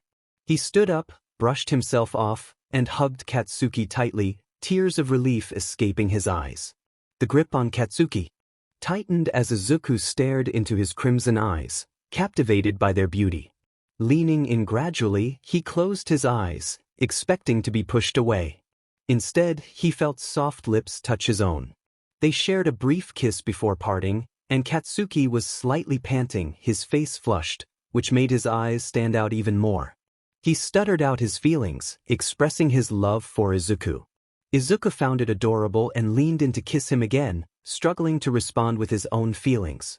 Katsuki chuckled, teasing him about his inability to speak clearly. Izuku shook his head, signaling that he couldn't talk much, and gently took Katsuki's hand, lacing their fingers together with a smile. Katsuki, his face growing redder, nervously asked if Izuku would go out with him. Izuku raised his free hand to Katsuki's face, and when their eyes met, he nodded enthusiastically, his voice cracking with excitement. Katsuki felt a rush of happiness. Izuku was his now. He smiled to himself and kissed him again as they started walking toward the new dorms. Katsuki mentioned the new dorm system, revealing that they would share a room. He had asked Uncle Nezu for permission because he wanted to be with Izuku. Izuku reassured him that it was okay, and Katsuki felt relieved that he hadn't upset him. As they approached the dorms, Izuku summoned Fong, his massive wolf companion. Katsuki greeted Fong and stroked his fur. Fong had grown significantly, now towering over them. They climbed onto Fong's back and headed to the dorms. Meanwhile, Aizawa was going through his usual morning routine of having coffee and waking everyone up. He was on his way to check on Izuku when he noticed Katsuki and a gigantic wolf with pitch-black fur. Recognizing Fong, he was surprised by the sight. Fong announced that he had come bearing a gift, bending down so that two figures could dismount. As Fong left, enveloped in black flames, Aizawa was suddenly tackled to the ground by a green-haired blur. Izuku was filled with excitement as he hugged Katsuki tightly, a wave of relief washing over him. Realizing he might have squeezed too hard, he quickly released him and helped him to his feet. He asked with concern, wondering how Katsuki felt about their new home, holding back tears. Katsuki's voice came out dry as he responded, but Izuku rushed to the kitchen to prepare some coffee.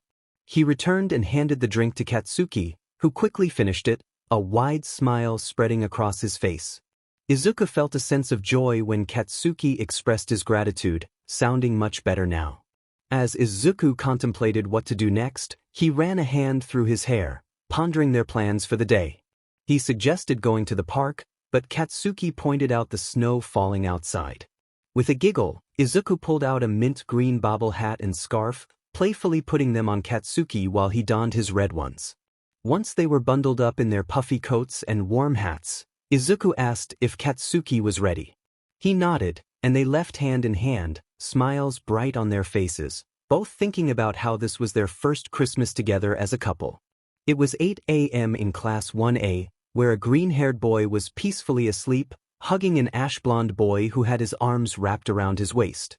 Across the classroom, Izumi Yagi gazed at her crush, who was being smothered by her ex-brother, while her best friend watched Izuku with interest.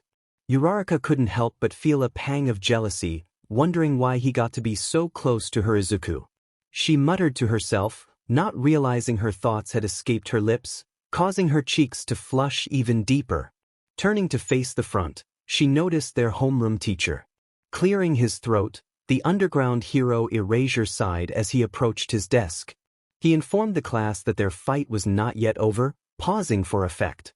Mineta, trembling in his seat, asked if there were more villains to face.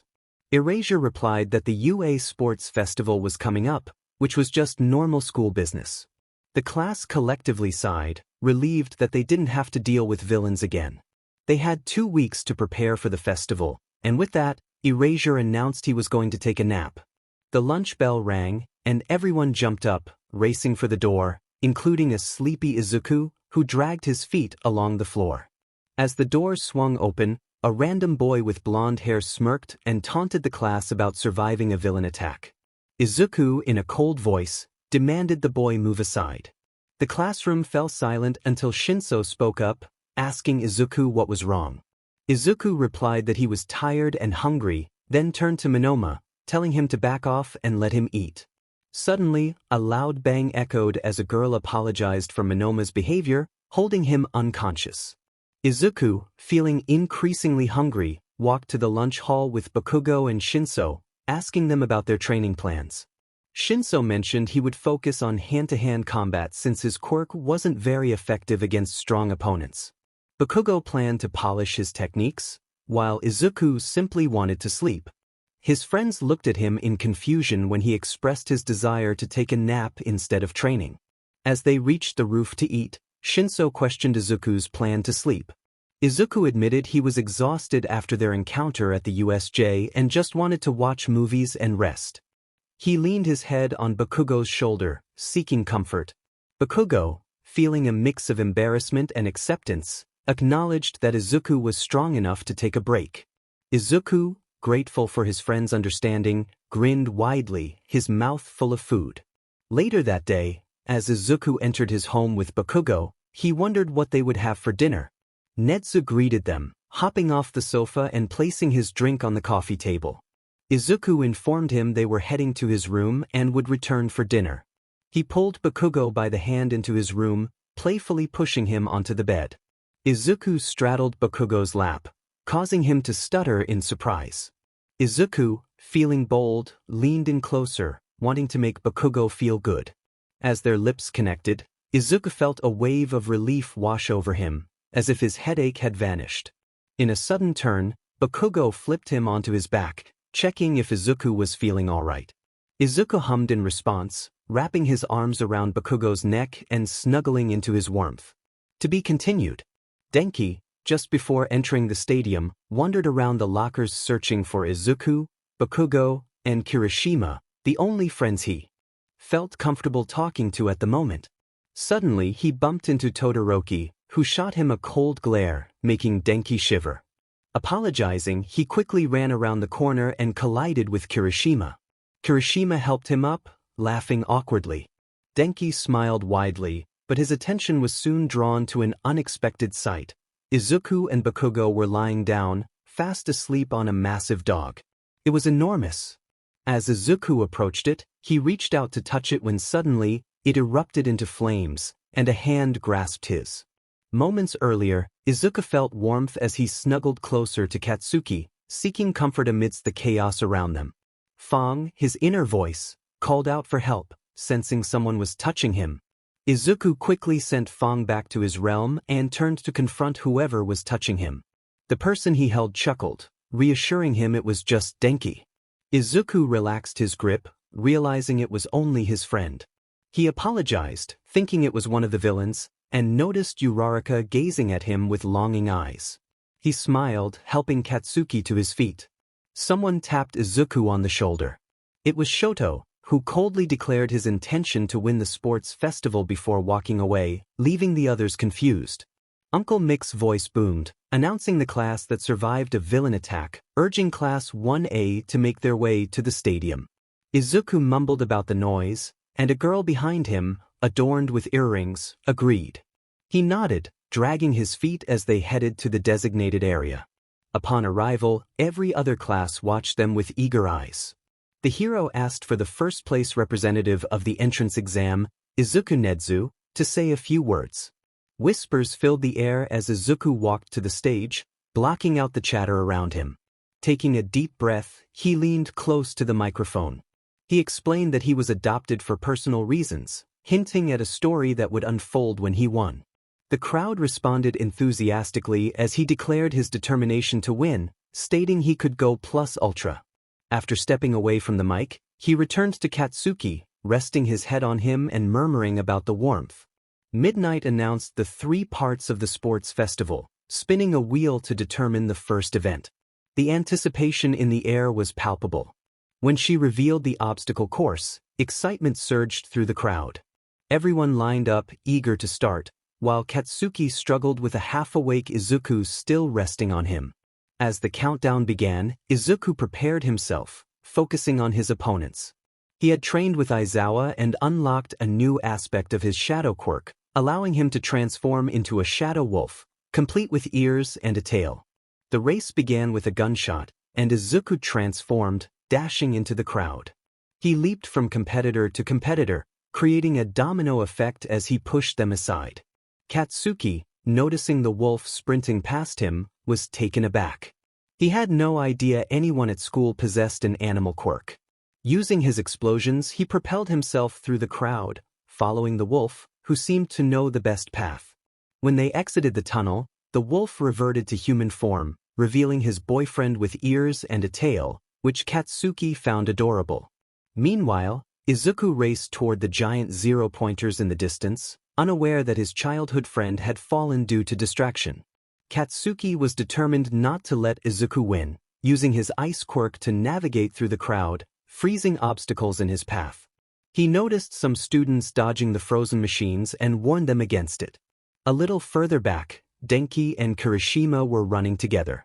Denki shouted for Kirishima to stop, and when he turned, a massive metal arm crashed down where he would have been. Grinning, Kirishima continued running, feeling exhilarated. Uraraka, floating debris to aid Izuku, thought about how handsome he looked running.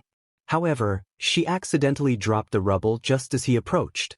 Izuku yelled in frustration, while Uraraka muttered under her breath, realizing the danger she had inadvertently caused. In the end, Izuku crossed the finish line first, followed closely by Katsuki, who was determined to catch up. Mike shouted excitedly, using his quirk as the underground hero next to him requested him to keep it down. In Nezu's office, he was marking test papers when he heard a knock at the door. He invited the visitor in and continued his work. The visitor, All Might, nervously asked if he could have a word. Nezu rolled his eyes, recognizing the tension in All Might's demeanor. He acknowledged that All Might had already spoken enough and pressed for him to continue. All Might, visibly anxious, asked Nezu to call him Toshinori in this form. Nezu, however, was not comfortable with that. He glanced at the CCTV monitor, noting that Izuku was still in the lead and approaching the final course, which he assumed would be manageable. All Might began to express regret about how his family had treated Izuku over the years. Nezu interrupted, furious about the neglect Izuku had suffered because of his quirk. All Might stammered that if it was okay with Izuku, they wanted their son back. Nezu's anger flared at the word, son, and he firmly stated that Izuku was his son, having shown him more love than All Might ever had. He declared that Izuku already had a happy family, loving uncles, and a boyfriend who cared for him deeply. Nezu demanded All Might leave before he faced serious consequences. Once alone, Nezu felt a wave of relief as All Might exited the room. He returned his attention to the CCTV, watching as Izuku crossed the finish line in first place, a smirk forming on his face. Izuku, feeling exhilarated, thought about how close he was to victory. He crossed the finish line with Bakugo right behind him, literally hanging onto his tail. Izuku kicked Bakugo off, feeling the rush of adrenaline as he tried to calm down. The announcer declared Izuku the winner. Izuku playfully scolded Bakugo, who looked hurt by the comment. Izuku pointed out that Bakugo had been pulling on his sensitive tail, which made him uncomfortable. Bakugo chuckled, finding the situation amusing, and remarked on how cute Izuku looked, teasing him about his reaction. He then picked Izuku up in a bridal carry and headed toward the changing rooms for their break. Izuku questioned why Bakugo was taking him there, and as he was set down, Bakugo leaned in close, whispering about what Izuku wanted while positioning himself between Izuku's legs. Bakugo noticed Izuku, trembling as he held onto his shoulder, and he pressed his knee gently, finding it amusing how small Izuku seemed in that moment. He continued to enjoy the playful interaction. Later, the announcement came for all contestants to make their way to the stadium. Izuku and Bakugo joined the others, where they saw a wheel with different games, with Midnight standing next to it, smirking as she prepared to spin the wheel. As Midnight spun the wheel, Izuku transformed back to his normal self, feeling tired. He leaned against Bakugo and closed his eyes for a moment, only to be startled by gasps around him. Opening his eyes, he saw that the wheel had stopped on Cavalry Battle. Midnight announced that there would be 10,000 points for first place, which was Izuku, followed by Bakugo with 1,000 points, Shinso with 500, and Todoroki with 100 points. Teams of 2 to 5 were formed, with the rule that the person on top could not touch the floor. They had 15 minutes to score as many points as possible. A grin spread across my face as everyone stepped back to find partners, while I settled down to rest until the game began, dragging Kaken with me so I could lean against him. Kaken questioned if I had a plan, and I confidently assured him that I did. As the games commenced, I noticed Uraraka and Momo supporting Todoroki, who was holding up Izumi, adorned with a 100-point headband, while rocks floated around them in a mesmerizing circle. Feeling a surge of determination, I unleashed some of my energy, causing a ripple of tension in the air. My summoned crows took flight, creating an intimidating presence that deterred others from approaching us. I reveled in the chaos, sending around 500 crows to snatch headbands from unsuspecting opponents. Unbeknownst to me, Denki had unleashed a bolt of lightning that struck me in the eye. I gritted my teeth, turning to face him, my markings finally visible on my face. Kirishima exclaimed in surprise, urging his teammates to retreat, but I found the situation amusing. However, I couldn't let it go unchallenged. Looking down at Kaken, who smiled back at me, I began to use my serene voice. Everyone around us started to float into the air, and Uncle Mike announced my ability to the crowd. I smirked and added a twist to my words, playfully declaring that they might be in trouble. I then released my hold, and they all landed with a loud thud. Scanning the area, I noticed a few teams had survived: Izumi's, Denki's, Shinso's, and Su's. With our score at 10,000 plus the 1,000 points the crows had gathered for us, I felt a rush of excitement. Kaken asked if I wanted to go flying, and although I was initially confused, I nodded. As I felt heat radiating from my feet, I looked down to see Kaken using his explosions to propel us into the air, away from the others. Todoroki, not wanting to let us escape, launched himself toward us using ice. Without thinking, I kicked off Kaken and summoned Zeus, who caught me and allowed me to kick Todoroki, likely causing him some discomfort. Gasps echoed around us at my boldness, but I felt justified in my actions. Zeus returned me to Kaken, and we prepared for what was next. As the time limit was called, Kaken and I secured first place, with Denki's group in second, Shinso's in third, and Izumi's in fourth. After the event, I felt a craving for a cheese toastie. In the waiting room, Class 1A was gearing up for the next and final phase of the sports festival, the one-on-one battles. They had no idea who would face whom, only that they would all be participating. Denki, sitting next to a redhead while enjoying vanilla ice cream, asked me what I thought about the upcoming battles. I replied that while I might be scared, I was actually looking forward to the challenge, casting a glare in the direction of my ex-sister and her friends. On the other side of the room, Koda sat with his animals while Ioma stared at his reflection in the mirror. From Shinso's perspective, he thought about how annoying everyone was as he left the room for class, heading to find his only friends, Izuku and Katsuki. Upon opening their door, he was confronted by a girl resembling his friend and a boy with a candy cane appearance. The girl shouted at him, and he found himself questioning why no one liked her. He asked who she was, but before she could respond, he commanded her to turn around and sit down using his brainwashing quirk. She stepped aside, as did the boy. Shinso waved his right hand while keeping his left in his pocket, greeting Izuku, Katsuki, and Denki, who had unusual elbows, along with a girl with pink hair. The redhead asked who he was, and Shinso replied that he was a friend of Katsuki and Izuku. The strange looks he received made him sigh as he took a seat next to his friends. Suddenly, Izuku hugged Shinso, who smiled and ruffled his hair. Izuku pouted and jumped onto Katsuki, exclaiming that Shinso was being mean, which made everyone laugh at his antics. The announcement rang out, calling for Izuku and Shinso to come to the arena for round one of the one-on-one matches. Both boys exchanged glances but said nothing as they got up and left, leaving everyone feeling the tension in the air. Outside the room, the two boys walked in silence side by side until they reached the arena. Izuku turned to Shinso and smiled, and Shinso returned the gesture. The rules were simple: knock your opponent out or force them out of the ring. Izuku faced Shinso, determined to make it quick. He summoned Zeus before Shinso could react, pointing at him as his underling lifted Shinso and placed him outside the area. The announcer declared Izuku the winner, moving him to round 2. Next, Izuku faced Todoroki, whom he thought of as a stuck-up prick. He rolled his eyes and got into position. Todoroki shouted at him, tauntingly challenging him while building an ice barrier behind him. Ice and fire were unleashed in rapid succession, but Izuku stood firm, whistling as he created shockwaves to shatter the ice. The fire had no effect on him, being the king of demons, he could withstand the heat.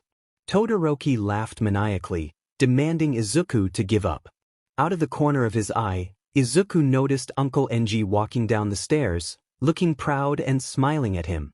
Izuku smirked as Enji shouted his name, and he summoned magma, this time twice as large as before, towering at 120 feet and spilling out of the stadium. Standing on its shoulder, he called for thousands of crows to gather around him. The magma sent flames toward Todoroki, igniting his uniform while Izuku camouflaged himself, slipping into his shadow form. He appeared behind Todoroki and playfully startled him, causing him to lose consciousness. The announcer declared Izuku the winner once again, with strong words of encouragement from Endeavor. The final battle was set, Izuku versus Katsuki. The countdown began, and Katsuki shouted encouragement as he charged toward Izuku. To his surprise, Izuku didn't summon his demons. Instead, he began singing with a smirk, which prompted Katsuki to speed up and unleash explosions at him. Izuku dodged, and as the battle continued, Katsuki gripped Izuku's face tightly and slammed him down. Flames erupted around the stadium as Katsuki finished his lyrics, rallying the crowd. Izuku managed to escape Katsuki's grip and kicked him, both of them exchanging blows as the intensity of the fight escalated. Katsuki's eyes glowed bright red as he sang about the misery of being an enemy, and the atmosphere thickened with excitement. Izuku grinned, enjoying the challenge, and threw another punch, which Katsuki dodged. They continued to trade hits until Katsuki landed a clean strike to Izuku's nose, likely breaking it. In a moment of distraction, Izuku stepped out of bounds, leading to Katsuki's victory. Katsuki smiled at Izuku and helped him up, teasing him about the bathroom situation, which made Izuku laugh. The announcer declared Izuku the winner of this year's sports festival. Meanwhile, in the Yagi household, it was 7 a.m. on a Saturday, and Toshinori, also known as All Might, was asleep, sweating and shaking. In his dream, he found himself back in his living room years ago, watching his children, aged 4, excitedly anticipating their quirks. The smell of bacon filled the air, and he could hear the creaking of the floorboards as Izumi and Izuku ran around. Everything suddenly went black, and when he regained his senses, he was at UA, submitting Izumi for recommendations 10 years later. He wondered where Izuku was when he was confronted by Nezu, who grinned and insisted on taking care of his son. The scene shifted again, this time to a field where a strong smell of blood flooded his senses. Panic surged through me as I struggled to understand why I couldn't speak. Tears welled in my eyes. I just wanted this nightmare to end. I saw a young Izuku sitting on the floor, his childlike voice echoing in my mind, asking why I had made him this way. I felt a surge of denial, insisting that I hadn't done anything. His skin appeared to be melting away, and as more figures joined him, his voice turned demonic, accusing me. Among them, I could only recognize All for One, and I felt a wave of despair wash over me. Suddenly, I was jolted awake, gasping for breath, sweat trickling down my neck. I had always known he was a villain, and the thought filled me with frustration as I got out of bed to shower and prepare for the day ahead. From Aizawa's perspective, he woke up at his usual time, if there was such a thing with his erratic sleeping pattern. After grabbing a cup of coffee, he went to fetch his nephew for training. He knocked on the door, waiting impatiently as his coffee cooled. Finally, he kicked the door, forgetting it was metal, which caused him pain. As the door opened, he greeted his nephew, trying to regain his composure. They headed out to the training field, where Izuku was eager to demonstrate his quirks. Aizawa instructed him to use any of his abilities, and Izuku nodded, getting into position. The field was empty, but Izuku sensed that something ominous was approaching. Aizawa donned his goggles and smirked, charging at Izuku while sending his scarf in his direction. Izuku barely dodged, his hair getting in his eyes, causing him to stumble. Frustrated, he tied his hair back into a bun, contemplating a haircut soon. That unsettling feeling returned, a sense of impending danger that he couldn't shake off. He cleared his throat and resumed his stance, summoning crows that filled the field, heightening his awareness. The overwhelming sensation of bloodlust surged within him, and he felt an insatiable desire for more. Aizawa called out to him, but Izuku remained silent, swallowing the dark feeling deep inside. He focused on the training, launching a right hook at Aizawa, who dodged with a grin. Aizawa tightened his grip on the scarf, ensnaring Izuku's arm. Izuku grinned back, wrapping the scarf tighter until he pulled Aizawa toward him, only to realize he had struck Aizawa's arms instead of his face. Aizawa released the scarf, using his quirk to disperse the crows. Izuku, feeling a surge of determination, scooped up dirt and threw it at Aizawa's face, prompting a playful reprimand. Just then, something struck him with full force, sending him crashing into a wall. Aizawa's expression shifted to one of shock and horror, and Izuku realized they were not alone. A voice echoed in his mind, accusing him of being a villain.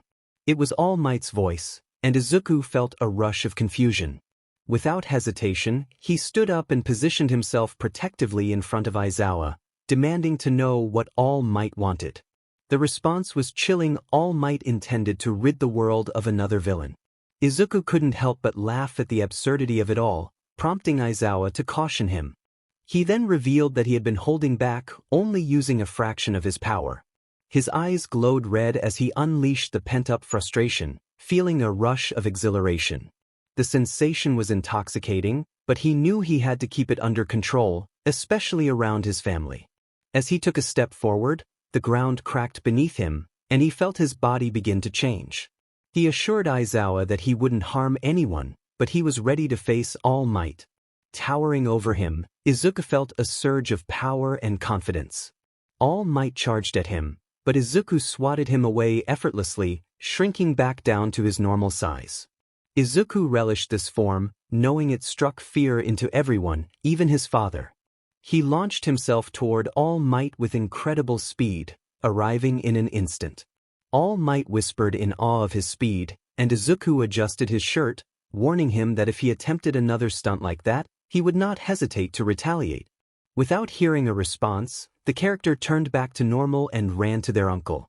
They asked if he was okay, helping him out of his shocked state. The uncle playfully hit the back of their head and expressed frustration about not being informed of their strength. The character admitted that they were scared of being judged by Kahin, fearing he might hate or be scared of them. The uncle's eyes reflected guilt as he reassured them that he had no reason to be scared because they were family.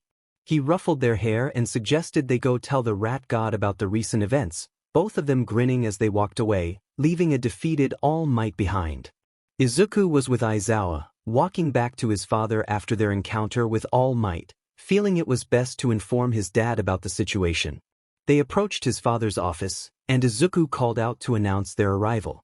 The room was dimly lit, with a long red carpet leading up to a small wooden desk cluttered with papers. His father welcomed him warmly, and Izuku moved closer to give him a big hug, inadvertently revealing his tail and ears, which began to wag with excitement. His father requested a cup of tea for himself and coffee for Aizawa, and without hesitation, Izuku dashed off to fulfill the request. Nezu, observing the scene, wondered why Izuku hadn't protested. Aizawa explained that he had discovered something about Izuku by accident. In a flashback, Nezu recalled calling Izuku downstairs for dinner, excited to spend time with him. When Izuku arrived, he proudly displayed his new animal features and shared his feelings of heightened instincts and energy. Nezu, slightly amused, asked him to fetch a drink while he prepared the food. Noticing Izuku's unusual demeanor, he realized that this transformation only seemed to occur around people Izuku liked. Returning to the present, Aizawa informed Nezu that they had come to discuss a serious matter. A confrontation with Bakugo had escalated dangerously. Nezu's expression shifted, knowing Izuku was reluctant to reveal his abilities. Just then, Izuku entered the room with drinks in hand, announcing he had completed the task and would see them at lunch. After he left, Nezu turned to Aizawa, eager to hear more about Izuku's powers. Meanwhile, Uraraka was relieved that everyone was waking up, but she knew Izuku often left early. She floated up to his window and stepped into his room, only to find it creaking under her weight. As she called out to him, she was startled to discover someone else in his bed. Anger surged within her as she realized it was Bakugo. She quickly hid under the bed, feeling possessive over Izuku. As Bakugo stirred, Izuku's voice filled the room, and Uraraka felt a mix of emotions. When the alarm on Izuku's phone went off, he kissed Bakugo on the neck, prompting her to decide it was time to leave. Shiro was almost out of the dorms when he bumped into Denki. He asked Denki to keep a secret, unsure if sharing was a good idea. I leaned in to whisper into his ear that I had seen Uraraka come out of Izuku's bedroom, but our friends knew that Izuku didn't like her. I glanced around to see if anyone was watching and pushed him into a corner. I told him we needed to inform Izuku and Katsuki. He agreed but reminded me to spray myself since I smelled like weed, which I had forgotten. Katsuki was sitting in class with Izuku, who was like a small puppy in his lap. They both knew that Aizawa would allow it, but Katsuki couldn't shake the feeling that they were being watched. Aizawa announced that they would be going on a field trip to the Wild Pussycats for a week of training, and as soon as he finished, the bell rang for break, startling Izuku. He got up and ran to Aizawa, who asked if he wanted to sleep too. Izuku summoned Fong, who was larger and curled up next to him in wolf form, and Aizawa joined in. Katsuki decided to hang out with his friends, leaving Izuku behind. Katsuki made his way to a tree where Mina, Kirishima, Denki, Shiro, and Shinso were sitting. He overheard part of their conversation. They were discussing Uraraka, with Shinso insisting she was crazy and Mina claiming it was just a fling. Shiro interrupted, exclaiming that Uraraka had been in Izuku's room. The revelation shocked everyone. Shinso turned to Mina, who owed him money for doubting him. Katsuki was asked how he would tell Izuku about the situation, but he simply stated that he wouldn't. As the sun began to set, Aizawa felt the tension in the air while waiting for his students to hurry to the buses. After a few more minutes with no sign of them, he decided to go find them. In the dorms, Lita was frustrated that they were supposed to leave 10 minutes ago. Izuku was agitated and trying to reach Denki, who had accidentally woken him up. Denki ran around the common room, hiding behind the sofa to avoid flying objects. Izuku lunged forward to tackle him, but Katsuki stepped in the way, causing both of them to fall to the floor. Izuku's hair was a mess and he was sweating. Katsuki assured him he was fine, but then markings appeared on Izuku's body, and he looked up, determined to confront Denki. As the others began to leave, only Katsuki, Mina, Denki, Shiro, and Kirishima remained to help calm Izuku down. Kirishima struggled when Fong jumped at him and bit his arm. He tried to reason with Izuku, promising to buy him another action figure. Just then, Aizawa entered, looking angry and instructing everyone to get in the car. Izuku protested, tears filling his eyes as he explained that Denki had broken his action figure. Aizawa asked which one it was, and when Izuku revealed it was the one of him, Aizawa hugged him tightly until he calmed down, then told him it was time to go. Denki stood at the back of the line, watching everyone board the bus. He felt anxious about talking to Izuku and apologizing for the incident. When he finally approached Izuku, he was nervous but was met with a bright smile. Izuku reassured him that Aizawa was getting him another action figure. Just then, Izumi called out that there was only one seat left on the bus. Aizawa muttered under his breath, clearly frustrated. Izuku offered to fly with Denki, and before Denki could process what was happening, he was swept off his feet and lifted high into the air, screaming. Izuku laughed as Denki opened his eyes, feeling a rush of exhilaration. The sun was setting, with oranges, pinks, and reds dancing across the sky as they weaved in and out of the clouds. The breeze was cool, moving their hair behind them, clearing their vision.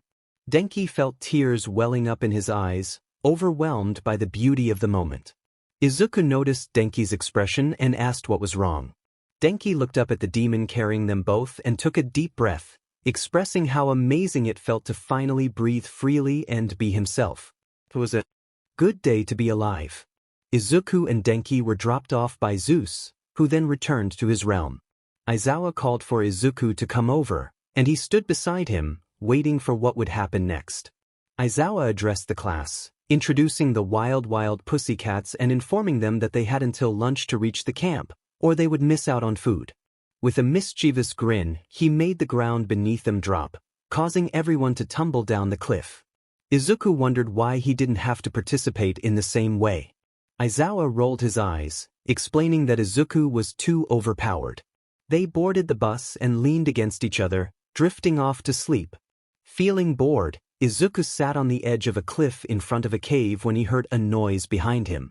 Turning around, he saw a small boy with a red hat adorned with spikes, staring at him. The boy initially didn't speak but soon grew angry, demanding Izuku leave his hideout, calling him a fake hero. Izuku was taken aback by the accusation and asked the boy why he thought he was fake. The boy looked scared, prompting Izuku to reveal a small manifestation of his quirk, magma forming on his right hand. The boy was stunned and finally spoke, expressing his confusion about heroes. The boy shared that his parents were water heroes who had been killed by a powerful villain, leaving him disillusioned about heroism. Izuku put his arm around the boy's shoulder, promising to tell him a story about his life. He summoned Fong to sit comfortably with them and began recounting his past. Izuku explained that he had a mother, father, and twin sister, but when he turned 4 and developed his quirks, they rejected him, seeing his powers as villainous. He had been bullied throughout his life, but his best friend Katsuki had always been there for him. He mentioned how they had started dating around Christmas and how the principal of UA had become his new dad, with Aizawa and Endeavor as uncles. Izuku reassured the boy that he would help him become a great hero, just like his parents had been. He encouraged him not to hate all heroes, emphasizing that his parents had died protecting others. After sharing his story, he picked up the boy and placed him on Fong, ready to return to Katsuki. Upon arriving back, one of the wild pussycats rushed over and took the boy away, expressing relief at finding him safe. Izuku laughed as the boy complained about being treated like a child. Turning to Katsuki, who was attempting to cook, Izuku guided his hand to cut some pork properly. As everyone gathered around, Izuku felt a sense of happiness seeing their excitement for dinner. Plates were filled one after another, and everyone enjoyed the meal before it was time for baths, as they were all covered in mud. Sitting in the warm water, Izuku leaned back against Katsuki, who was behind him. Katsuki asked if they could go flying again, and Izuku agreed, though he didn't feel great at the moment. He glanced up at the wall separating the boys' and girls' baths. The boy, Koda, was vigilant, ensuring no one was peeking at the girls. When he spotted Mineta trying to climb the wall, he used his quirk to knock him off, and Izuku couldn't help but laugh at the scene. Koda made sure no one was watching before he continued to observe Izuku. He admired his well-toned body, marked with scars, feeling a mix of sympathy and happiness that Izuku had someone by his side. He thought about how he could become a hero like Izuku, smiling as he pushed a creepy kid off the wall, calling him out. After the baths, everyone dried off and prepared for bed. Izuku still felt an uneasy sensation, sensing that something was about to happen. When Katsuki approached him, Izuku smiled and pulled him into a hug, asking what he needed. Katsuki simply wanted a peaceful sleep with Izuku, who kissed him on the head before settling down in their tent. Later, Izuku woke up feeling the need to go to the restroom. He quietly zipped the tent closed behind him to avoid waking Katsuki and mumbled about the cold as he walked to a nearby bush. A twig snapped to the right, causing the character to stop and investigate. Being as quiet as possible, they managed to get closer and saw the League of Villains gathered nearby. They struggled to hear the conversation but caught snippets of their name and Katsuki's. Confused about their intentions, they ran back to camp and woke Uncle Aizawa. Aizawa rubbed his eyes, asking what was wrong. The character whispered that the League of Villains was in the woods. In an instant, Aizawa was awake and ready for action. Blue flames surrounded the camp, and the wildcats were alert. One of them shouted for Koda, but no one could answer since he was nowhere to be found. The character declared they would find him and rushed into the woods. Each tree looked the same, making it feel like they weren't moving. However, upon spotting the cliff where they had shared curry, they knew they were in the right place. They called out for Koda while running into a cave, only to find him being restrained by a muscular man, struggling for air. Determined, the character demanded the man put Koda down and fight them. The man seemed uninterested, prompting the character to summon Fong and command him to attack. Fong lunged, tearing at the man, but the confrontation was abruptly interrupted as the man flung Fong off the cliff. The character felt a surge of panic but quickly summoned Fong back to their side. The man smirked, intrigued by the character's abilities, and inquired about their identity. He revealed that they needed 2 kids, Izuku and Katsuki, and taunted the character about their parents. Anger surged within the character as they realized the man had harmed their family. They placed Koda on Fong's back, instructing him to take Koda to Aizawa, and watched as they raced down the hill, leaving a cloud of dust behind. Standing tall, the character glared at the man, vowing to avenge their parents. As their eyes glowed red, they struck the man with a punch that sent him crashing into a wall. The man grunted in surprise but quickly freed himself, muscles expanding ominously. In an instant, he was right in front of the character, delivering a powerful blow that knocked the wind out of them. Summoning crows to alert the pro-heroes, the character felt a surge of hope. Zeus appeared behind the man, attempting to restrain him. The character kicked the man in the head, causing some damage, but it wasn't enough. The man retaliated, grabbing the character's foot and slamming them into the ground, draining their energy. As the man toyed with the character, grabbing their tail and causing pain, he smirked, relishing the moment. Meanwhile, Aizawa observed the chaos unfolding. After 10 minutes of Izuku's absence, the situation worsened. Blue flames raged around the forest, and his students were engaged in battle.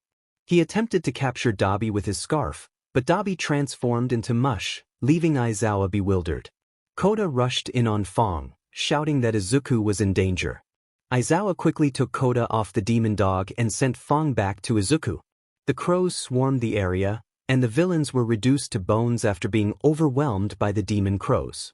One crow landed on Aizawa's shoulder, relaying Izuku's message about the League of Villains wanting him and Katsuki. Aizawa shared this information with the wildcats, who used their quirks to alert everyone in the forest. Izuku, meanwhile, found himself in a dire situation, hanging by his throat as the muscular man toyed with him. Struggling to breathe, he felt his strength waning. Just when it seemed hopeless, Katsuki arrived, kicking the man off Izuku and demanding he leave his boyfriend alone. Dusting himself off, Izuku prepared to fight alongside Katsuki, determined to end the confrontation. The mission was progressing well for Shigaraki, who knew where the boys were and was on his way to join the fray. I was walking slowly, taking in the scenery, thinking about how remote this place was. I grinned as I walked side by side with my trusty bartender. As we reached the top of the cliff and began to round the corner, I spotted Izuku on the ground, with a muscular figure looming over him.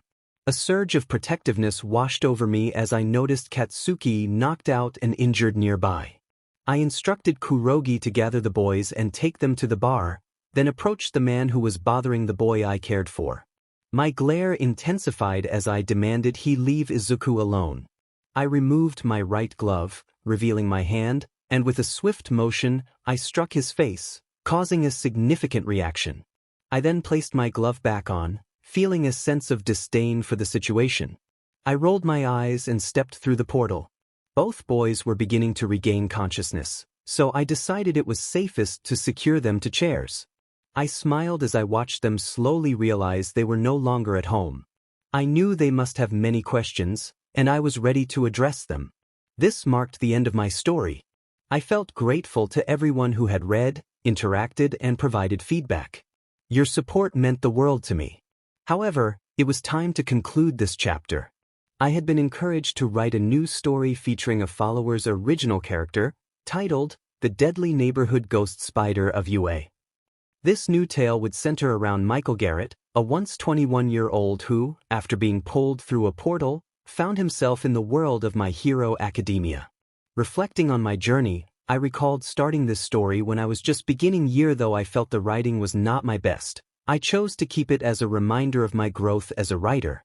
Each story I created improved upon the last, and the one I was currently working on was my second favorite. I appreciated any love and feedback on my writing, even if it wasn't always perfect. So, it was time to say goodbye to this story. I would miss everyone who had been part of this journey. I contemplated taking this story down, feeling it was time for a rewrite after a few years. On my page, there was a new story called Suppressed, featuring a Demon Slayer original character. If that style resonated with readers, I would consider editing and changing the story. Thank you for your support.